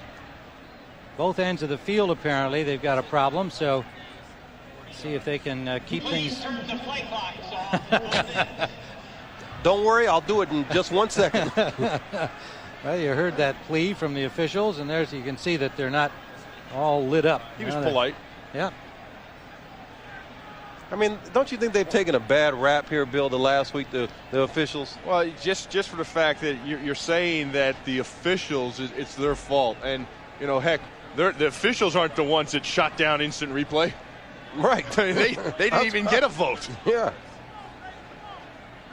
And if you think of the number of plays that they have to call throughout the course of a game, and like the director of officiating, Jerry Siemens, said, you know, if I could take 3 or 4 back a game, you know, out of the 2,100 plays that there are, every weekend if I could take 3 or 4 back, hey, that's a pretty good ratio, actually. Well, you can see they're still having a problem with the play clocks. Of course, the quarterbacks desperately need those. Off at both ends. However, if one Larry is not Nemmers working, they both must be turned off. advising that they both be turned off until they're working properly, and they'll keep the time on the field. Now, obviously, that's not as good for the players to see, but nonetheless, it would be a long delay if they continue to have an electronic problem. I like how they can talk over the loudspeaker to that one guy. He can hear him. So can everybody else. Field goal attempt from the 35-yard line for Jason Hansen, a 45-yard attempt. Hansen has 2 field goals already. He's 2 for 3 today. And that is good. Jason Hansen hits from 45, and the Lions draw 3 points closer. 10:34 to go in the 3rd quarter. St. John's River, where not everybody's watching football today on this 80-degree day. 34 seconds remain in the 3rd quarter. The Lions now scored on their last 3 drives, a touchdown, a pair of field goals. You know what? Jacksonville is letting the Lions hang around. They're letting them still be in this ball game when they should have sealed this thing a long time ago. And actually for the Lions too, you know, they've had opportunities and they're settling for field goals. They were inside the red zone 3 times, only got 2 field goals out of it, and then the other time they were in the red zone, they missed a field goal. Bill, you talked about that, and I think the thing that you got to realize in this situation, when you're on the road, by keeping it close, as we all know, keeping the game close, and having Barry Sanders and having Herman Moore, you've got a shot. You got a nice shot.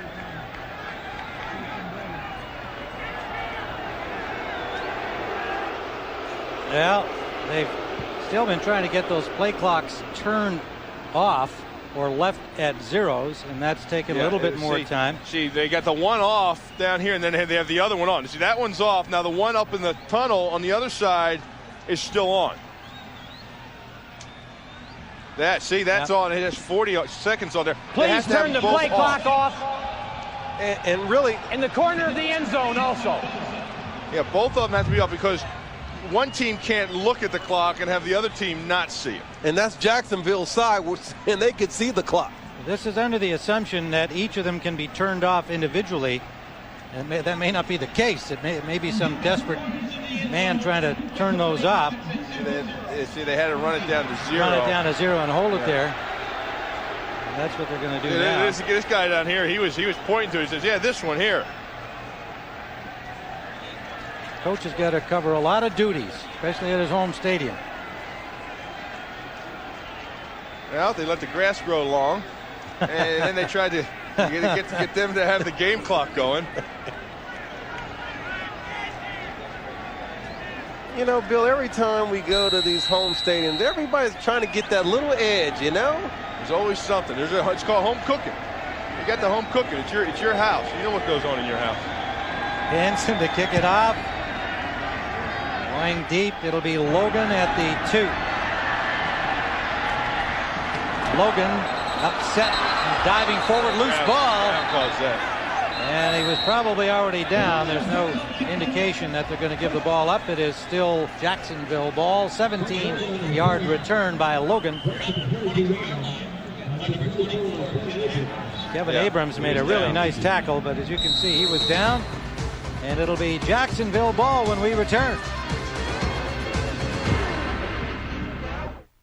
The sights as he's watching that makeshift line. They got all turned around. 3 new positions starting in there. Take a look at where they've been running the football. Although they've tried mostly up the middle, the most yards have come right where they normally come, over the left side, even though Coleman's in there for Baselli. On first down from the 22-yard line, the Jaguars' first possession of the second half. Fred Taylor, first down yardage to the 35-yard line. Yeah, and we've talked about it. You talk about running the football in December. You talk about Tom Coughlin wanting to dominate in their line of scrimmage on both sides of the ball. And thus far in this game, that's what's winning it for him. Offensively-wise, Fred Taylor has just been exciting to watch. He gets a little seam run. He picks and chooses, slashes and dashes. And he cuts back to a hole about as fast as I've seen anybody. 74 yards rushing for Taylor so far. On first down, Martin out to Taylor, showing his pass receiving ability. Gets a couple as they close in on him. 3 Lions there. He has a quick burst when he has an opening. And, you know, you always comparing this back to that back. You see flashes of number 28, and you see them in the form of Barry across the line. Now, you hate to use those words because Barry's done so much and withstood the test of time, but you see some of those same exciting moves in Freddie Taylor. 2nd and 7. Taylor again, going up the middle. Gets about 3 over the 40-yard line. You know, the one thing you try to do is strip the ball when you're a defender. Look at the guys. Look at all the hands on the ball. These guys are clawing at it, you know. It's like when you need a cat, you know. You get those little things you dangle in front of a cat, and their paws are going like crazy. That's money right there, baby. Yeah, sure. That's money, and the only way you can win football games is getting that money. 3rd down and 4. Right at the 40-yard line of the Jaguars. Martin, a little roll, and it's complete to McCardell. McCardell brings it back into the middle of the field. First down at the 49. We haven't heard anything more about Mark Brunell, who's not appeared on the sidelines, but we do know x-rays were negative on that ankle, and he's apparently still on the grounds here down in the training room. Go ahead. You know, Tim, this late, you come down from Detroit, and I think any time you come down to play in Florida in December, it's a great disadvantage. These guys right here are sucking air because they're not getting to the quarterback to cause any kind of pressure. First down, Martin going deep. The receiver fell down, and the ball goes over Westbrook's head. That was McCardell, the intended receiver, and he just stumbled. Never got anywhere near the ball. You know, we talk about Jamie Martin and all the success he's having. Well, the guys up front, watch the protection. I'm talking about that line right there, Jacksonville. And look at the defensive linemen. Look at the rush. There's nothing there. And if you come down here and you're going to stop Jacksonville Jaguars, obviously it doesn't matter who's a quarterback. You've got to be able to pressure the quarterback. And that heat factor weighs heavy when you get in the second half of a game. Jamie Martin had hit 9 in a row before that one. Taylor, what a job by Taylor. He may have the first down. It looked like he was going to be stopped after 4. He just keeps his feet churning. And then I go back and you look at the guys, look at the defensive lineman hanging on Taylor. And you have to say that, you know, fatigue is going to set in.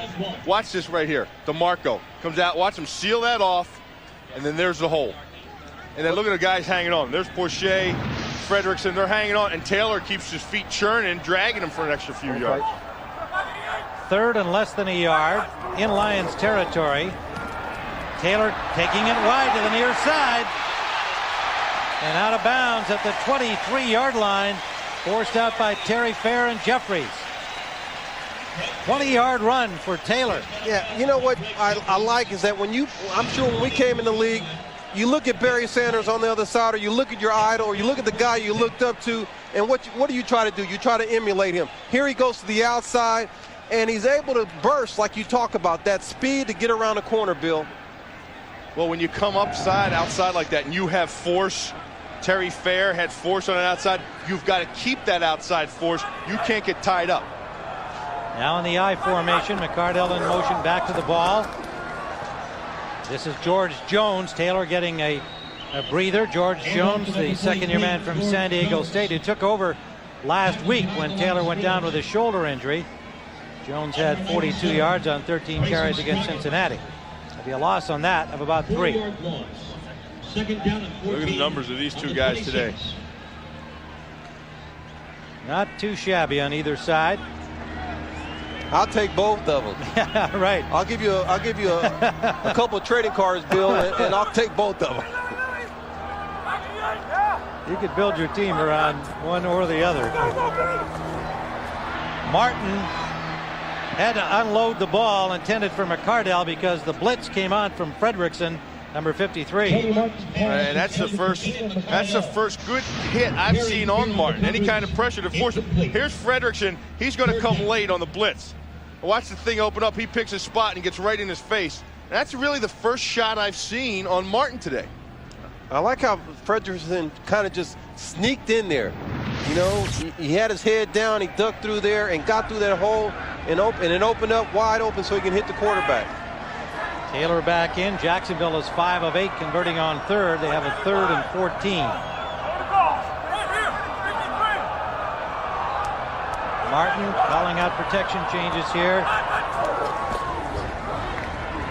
Quick release and incomplete. Intended for Jimmy Smith.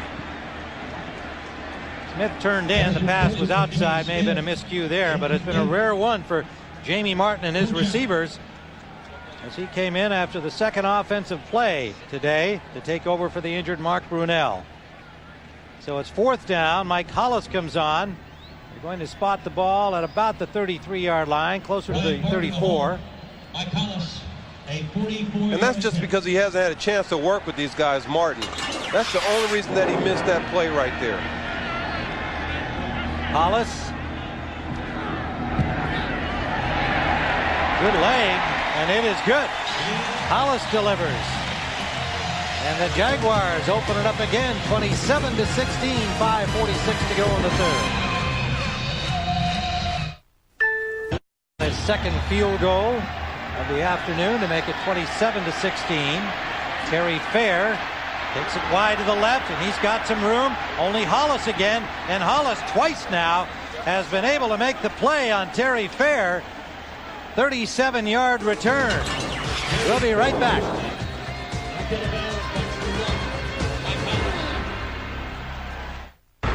The laws of physics. Once again, Terry Fair gives Detroit great field position. And watch this right here. These two guys right here come up and attack. This is Detroit. Now follow them. Look at them. Follow them right there. They're going to come back into the mix. And then watch them throw the blocks right here and here. That's a heck of a return. 37 yards. It's out to the 39-yard line. Sanders, not much. They string him out. Boy, Kevin Hardy, the linebacker, got him. You said the words right there, Tim. String him out. And for Jacksonville, they've really done a nice job of it all day. When they string it out to the sidelines, that's the corral part we talked about. String them out to where their support is outside and corral them and close in on them. When they do that, they've been successful. It's when they haven't got that support on the outsides when the corral breaks down. One of the fence posts gets knocked down and the cattle are running all over the place. 175 yards in kickoff returns, 193 altogether for Fair. And that was Barry Sanders' 3,000th carry of his career. This is 3,001. No, that's the corral. They corralled him in there, and then everyone starts taking their shots, and then you got hamburger. That's right. And they only got about a half a yard, as it turned out. So 2 carries, 2 yards for Barry Sanders. Only 2 players who carried it that many times. Well, see, there it is. Get little Barry and get Barry inside the crowd. You have to steer him in there, though, and you have to steer him with force and support. There they come. They're steering them. There it is. That's the cowboy, and there's the rest of them. Third down play. Big one for Detroit here. Batch has time. Herman Moore, diving grab. Yes, complete to Herman Moore. It is a catch, a late signal from the referee. But it is a catch, 22 yards on the play. Bill, you talked about who can change the game. Well, we talked about Barry Sanders, but Herman Moore can also change the game. And right here, you see him work in the middle of the field. Excellent throw. Charlie Batch put it where only Herman Moore could catch it. Boy, Charlie Batch, you can tell when you throw the ball like that, and there wasn't much separation there from Mike Logan. I mean, that's confidence. You have confidence in yourself and your abilities as a quarterback. Timeout call by the Jaguars. You know, we talked about Barry and we talked about corralling him. Sometimes you can corral him and corral him, but every now and then he's going to give you a saddle sore. 3 yards. But look what he averages the week after he's held under 50 yards. If he's held under 50 yards, he bounces back with big numbers. And today he's got 96 yards, and heck, still a lot of time to go, a whole fourth quarter and then some. 15 carries, averaging 6.4 a carry today. First down. Sanders slipped that time, but he was met there by Jose White, number 93. Now let's get an NFL update from our James Brown. JB. Tim, look at what Carolina's doing. One of the few bright spots this year, their wide receivers. Burline hooking up, yes indeed, with Rocket Ismail. 40-yard touchdown.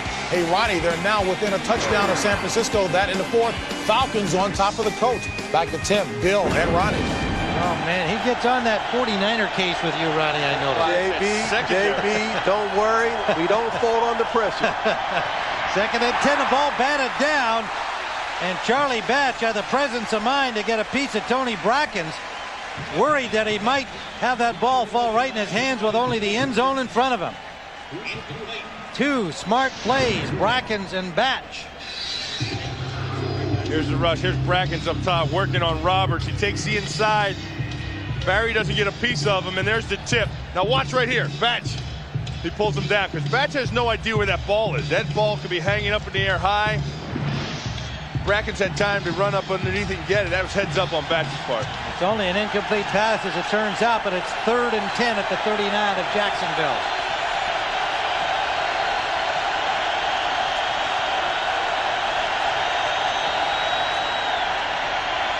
Batch going deep. He's got a man. Touchdown. Oh! It's dropped. Jermaine Crowell, a rookie. had the ball and couldn't hold on. And Chris Hudson, excellent job. Don't give up, fighting Crowell down to the line, down to the field, man. That was an excellent play by Chris Hudson there. Watch this at the end of the play. He's not going to give up. He's going to keep fighting. He lays out right. Oh, he just dropped it. He just dropped it. Reggie Barlow back to the Jaguars. Crowell just lost possession of that ball. He had it in his hands. It dropped to his knees. And it's a punting situation. A lost opportunity for the Lions. Low snap. Good job by John Jett to get it away, but Barlow takes it at about the 15 and out at the 20. I gotta tell you something. They did a great job of creating this matchup up here to get the double move up top with Crowell. Crowell has Thomas beat. That's just concentration. It looks so simple and so easy. He forgot to reel it in. Look at his head. Look at his head. Look at his head. See, now he tries to go find the ball. You got to find the ball at the top like you just talked about. Look at this. Charlie Batch frustrated by that development. The rookie from Virginia. Crowell had a drop last week against Pittsburgh. Came back with a big play on a reverse. 2:40 to go in the third. On first down, Taylor for Jacksonville. Not much there. Not much there, but Luther Ellis. That's who was there. And not much running room because of Luther Ellis. It'll be second, about 9.5 from the 20-yard line, a little over the 20. You know what happens on the sidelines when a play like that happens? Everyone says, did you see that? Did you see that? Okay. Jamie Martin continues at quarterback for the injured Mark Brunell, and Martin has just been outstanding. That's dropped by Fred Taylor, a little too eager when he saw Alan Aldridge out of the corner of his eye. Started to make his move, didn't have possession of the ball. And I think now you saw two rookies with the balls in their hands and drop. I mean, I think that's rookie stuff. I mean, I think that's, you have to focus your mind for an entire 60 minutes for the length of the game. You can't ever get lax, because the second you get lax is when you have plays like that. Jaguars fans will be happy to know New England's still ahead of Pittsburgh in that game. This is an inside handoff for Taylor. Breaks a tackle. First down, Fred Taylor to the 33-yard line. 12-yard pickup. I want you to watch the block by the tight end coming down on the linebacker. Right here, Pete Mitchell. Watch him come down inside here and get a piece of the linebacker, Frederickson. Bang, right there. Now see how that frees this up? And Frederickson can't get outside, and Taylor's got running room to make his cuts. Jaguars first and 10. All at their own 33-yard line. 1:24 to go in the third. They lead 27-16. Taylor, this time stopped at the line of scrimmage by Stephen Boyd, the middle linebacker, number 57. We mentioned Mitchell in one play, Boyd in the next. Boyd in the other. That's a landlord-tenant thing there. Well, Boyd rents the house of Pete Mitchell up in Detroit. That's where he lives. He rents a house up there, and Mitchell owns the house. And these guys, you go all the way back. They're best friends. They were college roommates at Boston College under Coughlin. And now they're battling out here on the field for rent. That's complete. Jimmy Smith close to the first down, about a yard short. Well, you talked about Mitchell. His brother is living with Boyd, and his brother was sitting there saying, you know, look, I hope you have a good game, Boyd. I hope you don't have any problems this week. And he's like, look, will you just leave? I know you're rooting for your brother, Pete. He said, hey, blood's thicker than water, right? He says, I understand that. It's okay. I don't know. You'd have to have something on the game. What about this month's rent? Yeah. Well, you know, I think maybe they do. They just don't want to admit it. Third down and less than a yard. This is Taylor. Taylor breaks a tackle again. Keeps on trucking down to the 46-yard line. Bill, you talked about December running the ball, and they are running it.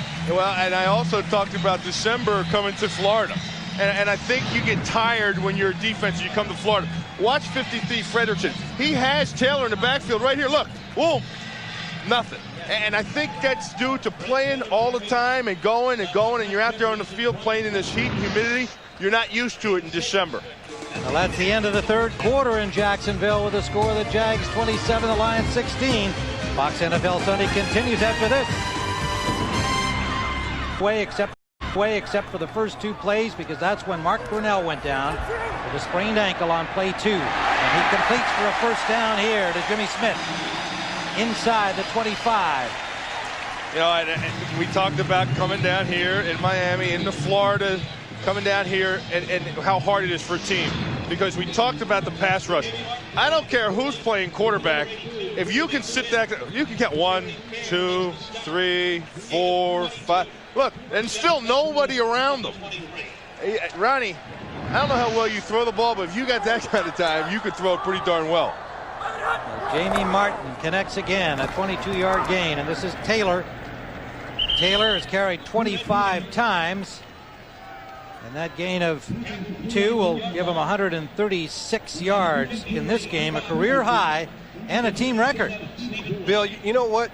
You said something there, and also what I saw there was the linebackers coming in, coming up, sucking up, and when you run the ball like that, that's what happens. The linebackers fly up, and they open up the middle of the field. He, running the football, opens up passing games. He's not bothering Fred Taylor. Of course, he's from Florida. They stack him up that time. A flag comes down late on the 2nd and 8 play. Larry Nimmers, our referee, will sort this out from his team of officials. A little help from the coach. Yeah, it looks like you're going to get a little face mask action. Personal foul. 15-yard face mask. Gives the defense number 73. We'll go half the distance. The big to the one goal. to Darius Holland, the left down. tackle who took over when Dan Owens went down for the season. That happens because you're tired. When you're tired, you do things where you reach with your hands. You don't play disciplined football. You fatigue. And Bill, you know that being in that situation, you're just reaching for anything when you're getting pounded on. That's exactly what's happening to them. They are getting pounded by the rush and also not being able to rush the passer. At the 11-yard line, a first down, Jacksonville. It's a must-win situation for Detroit, and they're up against it here. Taylor again, a big hole off left tackle, touchdown. That's the same play they scored on before. You get Coleman outside, Tilsky around, big block by the sofa, and lead up with Zach Crockett. Second touchdown of the game for Taylor. And the Jaguars, without Mark Brunell, about to put away the Detroit Lions, barring some serious comebacking by Charlie Batch and Barry Sanders and company. Hollis for the point after.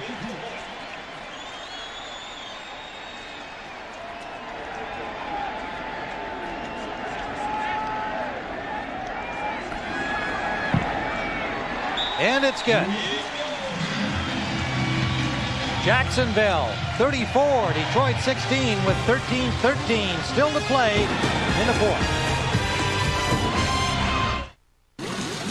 Taylor, a brilliant day today, 11-yard touchdown run, 80 yards in 9 plays, taking 4.5 minutes off the clock from Detroit. Now desperate here, 13-13 to go in regulation time. Hollis' line drive kickoff, taken at the 15-yard line by Tommy Vardell, and Vardell gets it up to the 39 of Detroit. It's kind of funny, they've conceded the kick into fair. They say, heck with it, we're not even going to kick to him anymore. Watch the blocking here on the touchdown. First of all, they get the push right here on Luther Ellis, the double team. Then look outside right there. That's a big block by Coleman and also the sofa.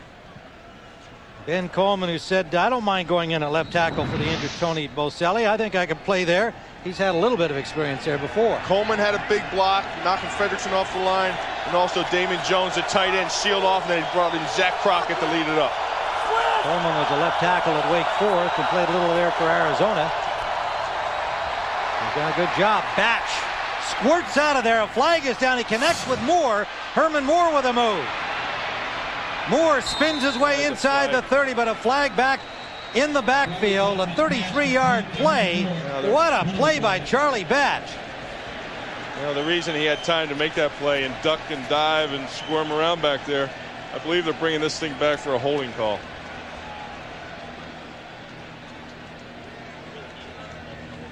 Well, Detroit's saying no. 5-yard face mask against the defensive team, number 75. Prior to the pass, penalty is declined. First down. Yeah, that must have been on the mask of Charlie Batch. Yeah, it must have. If it was before the pass, it must have been on Batch. Right here, look at the awareness. Look at the feet. Look at the feet. That's what I like about him. If you watch his feet, how he's able to keep his balance in there and then come out of there and find Herman Moore. Well, we didn't see the face mask, but it's declined nonetheless, and they have a first down in Jacksonville territory. Barry Sanders squirts his way down to the 22. Now some more action at the Carolina game. Let's take you to James Brown. Tim and Bill tell Ronnie, ooh, look at Carolina. Burline hands off to Bianca Patuca. Nice hold on the left side of the line. Stiff arms Merton Hanks. We've got a tie ball game in Carolina at 28. And Atlanta right now still holding to a 7-point lead. Frisco was trying to make a yardage gain on the Falcons. Not right now. Tim, Bill, and Ronnie. Bianca Patuca in for Freddie Lane, who they suspended. Barry Sanders over the 100 mark. He's got the ball again. This time they get him behind the line. And that was Brian Schwartz, number 58. With an ankle grab. Pretty interesting. 3 plays. Detroit needs to get back into it. What do you get? You get a big one to Herman Moore, and you come back 2 other times to Barry Sanders. This time they look, there they are. There's the corral. They see all the turquoise jerseys out there. Third down, they need 4. 76 times. He's been over 100. Brilliant Barry. Huge play, Detroit. This is Ron Rivers, and he is stopped at the 20 on the draw play. I think you're in 4-down territory, though, now. I mean, you're down this far. I mean, you're down here inside the red zone. 4th and about 3, you might as well go for it. Why settling for field goals isn't doing you anything. It's all you've hit so far this game has been field goals. I don't think there's any doubt. Nobody's moved from the sideline. They're gone. And they need a long 3. Morton, Crowell, Moore, 3 wide receivers. They spread 4 out there. With the tight end David Sloan joining them in the slot. Batch. Touchdown. Oh. What a catch for Herman Moore. Whoa. And a perfect strike. And the Lions get themselves back in at a 20-yard touchdown strike. Batch to Moore. 10:43 still remains. And they're going to go for 2. You know what I like about that? They said, heck with a 3-yard first down. It's easy to say that, Bill, when you got Herman Moore. Yeah, and you know what? There were some defenders around that ball too, but that's the confidence Charlie Batch has in not only himself and his arm, but Herman Moore. 2-yard attempt. 2-point attempt, pardon me. Sanders goes in motion. Quarterback draw. They wanted it, but it was read by Jacksonville. Brackens made the tackle. That's the play they started to do at the other end a while ago with Sanders in motion back in the first half. Yeah, Jacksonville wasn't fooled at all. Look at the pressure right here. They get the safety up in there. Darius Donovan. Darius. Or Darius Donovan. He made the play.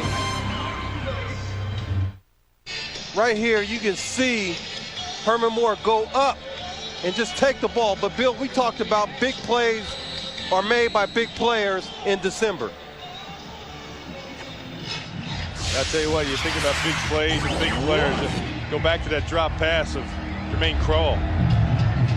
Hanson's kickoff high. Taken by Logan at the 4.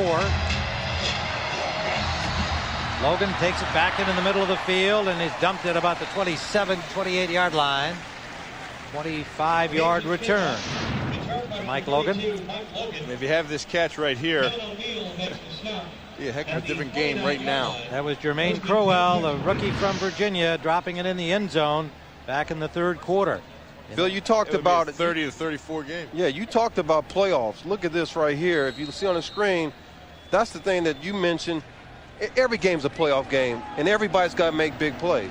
New Orleans is battling Dallas right now in a close one. Detroit can't afford a loss. Arizona's got to win out. Jacksonville ball. Again, if you join us along the way, Jamie Martin is the quarterback for the injured Mark Brunell. Injured on the second play of the game. Sprained ankle, no fracture, and Martin's done a wonderful job in relief. Taylor gets a couple there. Jamie Martin was 6 of 11 in his only action this season in spot duty here and there through the first 12 games. Playing like a veteran. He is a 5-year man, but has not had a whole lot of game experience. Second down and 10, a little more than 10. Straight drop from Martin. Martin just gets it off. The release man to Taylor, and Taylor runs away from tacklers and gets about 9. Ron Rice finally got him. Nothing's easy when Taylor's got the ball. Bill, we talked about corral, but we need a lasso for this guy. Yeah, look over here, Ronnie. The Detroit bench, they got the cool zones blowing on these guys. They're in the sun. They're baking in the sun on this side. Now you talk about home field advantage. Look at the Jaguars over here. They're sitting there in a nice cool shade, relaxed, no sun working on them. And you talked about the home field stuff with the clock and the tall grass, and that's home cooking. That's home cooking. These right guys there. are baking. These guys are the ones that are cooking. And then on the other side, Thing is, if you invite them to play at Pontiac Silverdome, you don't give them any cold weather. They're indoors. You can't retaliate with the weather in Michigan if you want to try and freeze your opponents from the south. On third down and about 2, Taylor squirms for a first down. This guy right here, I mean, we've used the corral analogy with Barry Sanders, but so far they haven't been able to corral this guy, Fred Taylor. Fred Taylor, what I like is the second effort. We've seen that all day today, second effort. 150 yards now, Ronnie. And I don't think anyone really realizes how fast he is. You know, we saw a Tampa game here, and I think they were shocked at how fast he was. It's his best ever performance, and it's the best by any running back for the Jaguars in their short history. And this is George Jones getting a run, second-year man from San Diego State. Jaguars have been without 3 of their starters since the beginning of this game. Brunell, we mentioned going down. Of course, Tony Boselli didn't start at all because of an ankle injury. Damon Shelton, the fullback, went down early in the first quarter with an ankle injury. So this has been a gutty and good performance, showing the depth Tom Coughlin has here in his 9-3 AFC Central leaders. Under the 8-minute mark we go, 34-22. Jacksonville. 2nd and 12. This is Jones again. Jones has some running room. And a first down, Jaguars. Pushed out by Jeffries at the 42 of Detroit. And I really believe, and I don't want to continue to dwell on it, but to me, the Detroit Lions defense just looks weary. Well, you know what's funny? I went for a run yesterday, Bill, and I could feel that humidity. I could feel the heat. And as you talked about, it's hot down there. And, yeah, I know you keep putting emphasis on that, but it's true. That's what's killing this team right now, the heat. In the second half, Jacksonville was averaging almost 7 yards a carry. I think that shows how worn down this heat has got to the Detroit Lions defense. 21-yard gain, good block by the wide receiver Jimmy Smith on the last play. And there's Taylor shaking another tackle. He gets about 7 on that run. I'll tell you, Scroggins gets it. I'll tell you another thing interesting about this league, Ronnie, and how December comes around. And 2 weeks ago, Jacksonville loses to Pittsburgh up in Pittsburgh. Got beat real bad, right? And then they come back home and they're sitting there on Thanksgiving and they're cheering for the Detroit Lions to beat Pittsburgh. You know, they're like, yeah, go, yeah, get them, get it, the coin toss, all that, hip, hip, hooray. And then they come down here and now they've got to battle them again and try to make a stance. Well, it's not much of a thank you, is it? Right? to the Lions for getting that win for them. They're beating them up. And this is Taylor beating them up some more down to the 22-yard line. I think my point being, more than anything, is just how it doesn't matter. I mean, they go to Pittsburgh, they lose to Pittsburgh. Detroit beats Pittsburgh, and then Detroit comes down here and Look at this. 7 yards a pop or more in the second half. Jacksonville's just handing it to him. Boom, boom, bang. All these defenders laying on the ground. When your defenders are on the ground and everybody else offensively is still up, that shows you're tired. And what you do is you put, I'm going to tell you right now, I'm putting Fred Taylor on the bench. I'm putting him on the bench because we're going to need him those next 3 games. Stephen Boyd on the Detroit sideline, injured on the last play, or maybe just gasping for air that Bill has been describing here. A hard-working linebacker leaves everything out there. That guy's playing with a bad shoulder already. Well, it must be really bad because he's a guy that's out of the Chris Spielman mold. He wouldn't let Chris Spielman see him doing that. First down. This is Jones. Jones with a nice hole. Pollard from behind, pulled down near the 10. And that play went right up the middle. That's where Boyd was, and now he's coming back onto the field, and he's just walking out there. He's not charging back out there to the huddle. He's walking back out there. And that's where Stephen Boyd was. That's his home right there in the middle. And watch here. Here's where it comes. Right up the middle. That's where the ball comes. That's a reserve linebacker, Richard Jordan, number 99. Saw trying to make the play, and Jones went right by him. Yeah, Jordan gets blocked by DeMarco. So it's 1st and goal from the 10. Jacksonville. Impressive drive here with 5 minutes to go. Jones again caught in the backfield this time. That is Ellis, Luther Ellis, coming up with a tackle. There's a temperature today, but more importantly, look at the Jacksonville yards. Okay, right here. They're the rushing yards, and now listed where they're all coming. 3rd quarter, 4th quarter, and this is where they're wearing down. That temperature early on is taking them out of the second half. Still in the mid-70s, started in the 80s when the game began. Still plenty warm here. 2nd down and long. This is Jones again, trying to get to the near side, and good defensive job that time by the Lions. Coming out to get him, Westbrook, gain of only about a yard. Jacksonville has not rushed the ball any better this season than they have today. Well, you talk about running the football in December, and this is what Tom Coughlin wants, to wear a team down, because in December you've got to be able to grind tough yards out. You know, that's a sign of a powerful offense when you can just line up and march down the field by running the ball, such as they've done on this drive right now. This is a heck of a drive by Jacksonville. It's making a statement. 194 yards on the ground. Try to get it to Jones on a little screen pass, and the Lions were all coming right into those lanes. Bill, you talked about the statement. I think the statement is this, is that they know where Denver stands. They know that Denver is the team that they're going to probably have to beat to go to the Super Bowl. And the statement is this: if we're going to beat Denver, we got to run the football. Well, a lot of similarities on that offense. A big, strong offensive line, quality tight end, Pete Mitchell, excellent receivers outside in Smith and McCardle. And, of course, their quarterback, when healthy, Mark Brunell is every bit as good as John Elway is at this point stage in his career. Hollis with 2 field goals already today, tries from 30 yards away, and it is good. So he is 3 for 3 today, 37-22 the lead. Let me take that a step further. They also have a quarterback in Jamie Martin that's a lot like Bubby Brisker.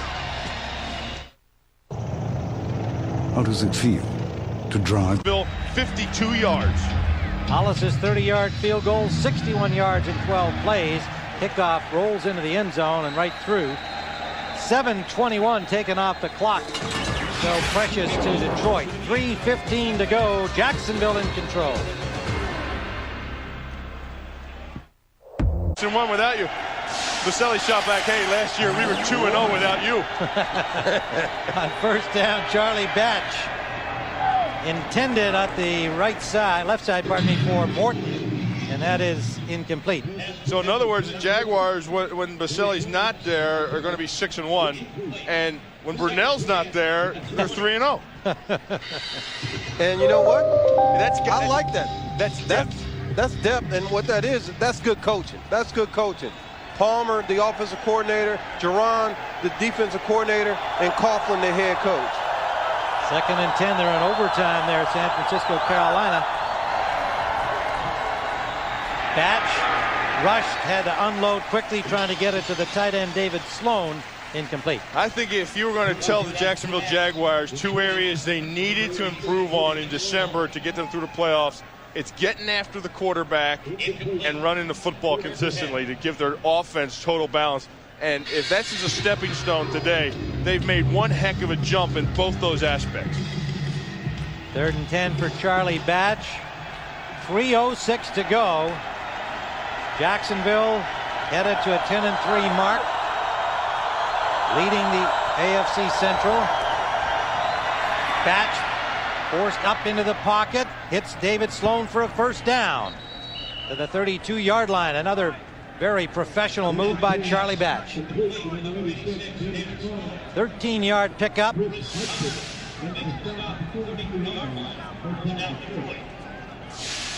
Lions have all of their timeouts remaining.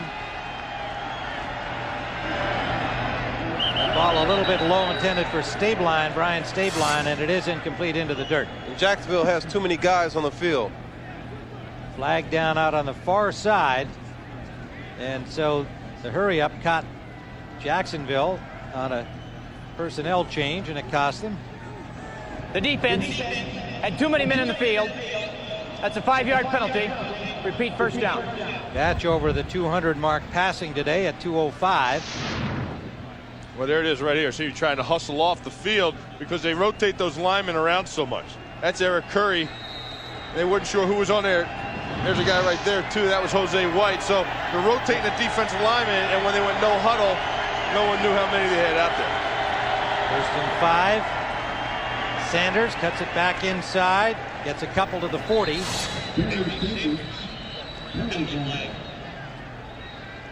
2.5 to go here with another flag down on that play.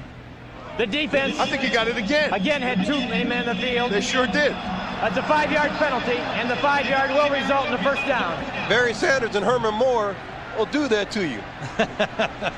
Yeah, you're trying to get 12 on. See if you can get away with it with an extra man on the field. So it's a first down. Well, the sad part of that one was there was nobody rushing up. They huddled up with 12. Yep. Miami! First down now at the 43-yard line of Detroit. Ball never came up, and that brings 1, 2, 3, 4 flags, count them.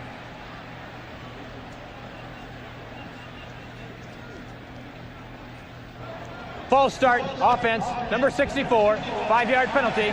Jeff Harding's the right first guard. down. They had a penalty for too many men on the field, so then there's a timeout in the field, and then they come back up again, and they line up with the same thing. There's 12 of them. See, these two guys right here, there's too many. Well, you see, what Ronnie's point is that, you need 12. You don't want to let this game get away from you when you got weapons like Sanders and Herman Moore facing you. That one off the mark, intended for Morton from Charlie Batch. It'll be 2nd and 15. 2nd and 15 on the 38. No, and that guy right there deserves more. He's been the catalyst for this team for a lot of years, and not everybody else was pulling their own weight. Over 100 yards today, over 3,000 carries for a career occurred in this game today. Batch trying to get it down. He does. That's complete to Crowell. Jermaine Crowell trying to break loose and gets inside the 20 to about the 17. Donovan Darius made the tackle. 46-yard play. Boy, I'll tell you, Detroit calls a timeout here. That's a nice catch, man. I mean, a nice catch, nice move. And when you think about Crowell, Bill, you talk about talent. I mean, here's a guy we think that is really the future of this team. Yeah, sure do. And boy, Batch had somebody hanging on him when he was throwing that ball, and it came up a little short. Crowell stopped, threw on the brakes, realizing it was short, and came back to the ball.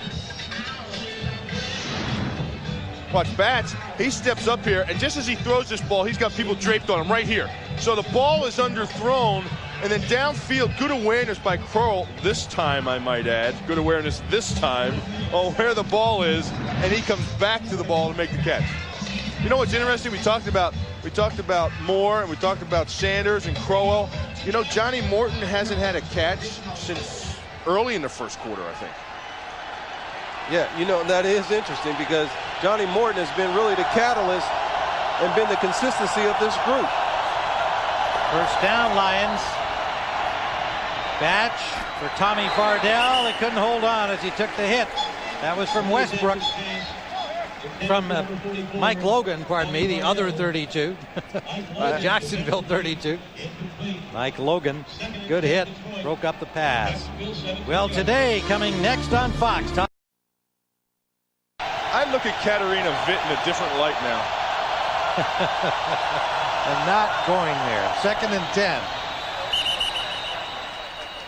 Flags again, some movement along the line.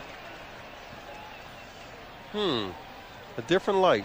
You'll still be watching the program. Oh, that spotlight that follows her around the ice. Start, that's a different offense, light, right? number 77, 5-yard penalty. Still penalty is against the Lions. I know this. It's going to be a great show. It will be a great show. I like Todd Eldridge. International Team Challenge figure skating next on Fox. You mentioned Barry Sanders going over the 3,000 carry mark in his career. Only 2 other players, Franco Harris and Marcus Allen, carried the ball more than Barry Sanders. Batch on 2nd and 15. Try to get it to Herman Moore. Too well covered by the linebacker Kevin Hardy to hold on to that ball. Pass intended for Herman Moore. And for the Detroit Lions, you know, they needed this win to keep their hopes alive for the playoffs, and obviously it doesn't look like that's going to happen, but it's a team that made a change. Bobby Ross made that change, and some probably thought, boy, he's selling the season out early. Maybe he's calling it quits on the season.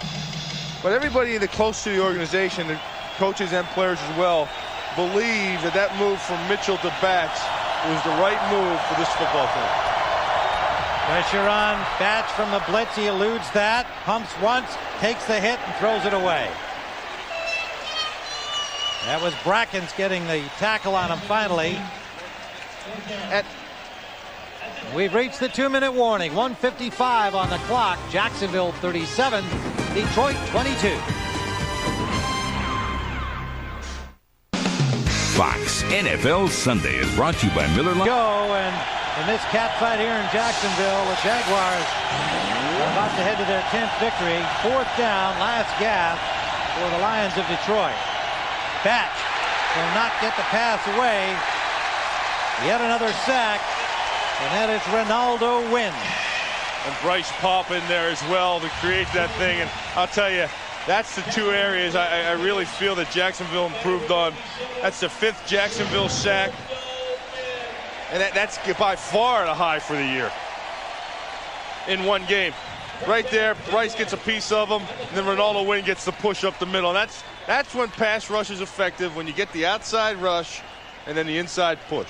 Yeah, Bill, you talked about the push there, but Bryce Paup, when he puts his hand down in the dirt, he's as good as any of the guys that play in the National Football League coming off the corner. And they've allowed him this game to rush more than they have in the past. And I think if you want to pass rush on a consistent basis, you have to rush Bryce Paup. 1:49. Jacksonville takes over the football. More yardage for Freddie Taylor before he's driven back after a gain of about 6. And it was Kerwin Waldrop who put the hit on him. And what a job by this team today. You know, Tom Coughlin talks about running the football and controlling the line of scrimmage in December. It's no secret why. Look at this. Look at the past Super Bowl winners. Look at their record in December right here. And if you think back about all these teams, they all had one thing in common. They could grind it out when they had to. Today, Jacksonville doing that without Tony Boselli, their left tackle, without Mark Brunell, their quarterback, who went down on the second play of the game, without their blocking fullback Damon Shelton. And so they have been impressive on both sides of the ball despite those personnel losses. But that guy right there Coughlin. He told us, he says, you know what? Even though we played well last week, I came in with the pressure down, my foot on the pedal. I'm going to keep the pressure on this football team. Leon Searcy, his right tackle, said it was about 7 on the Richter scale, his speech after the loss at Pittsburgh. Those guys expect to hear him get noisy when they don't play up to what he believes they're capable of, and there were no complaints about his speech. They just said, you know, hey, that's Tom. We deserved it, and we got it big time. Freddie Taylor has well over 180 yards rushing right now. 183 yards rushing on the day for Fred Taylor. That's outstanding. Rookie of the year, Bill? Well, what do you think? Rookie of the year? He just went over the 1,000-yard mark for running backs. He just went to 1,004, and he's as good a candidate as anyone out there. He's as good as Moss. Jacksonville will use up the rest of this. We're down to the 52nd mark. Congratulations to Jamie Martin with a great fill-in job. Another solid performance by Charlie Batch, but they were outmanned today by the Jacksonville Jaguars. Let me tell you this, though, Ronnie. You know, Moss was a kind of spot player. He come in on third down situation, 3 wide receiver sets, and he didn't get a start until Jake Reed went down. This guy was starting after Stewart went down. He's done an outstanding job when he's healthy.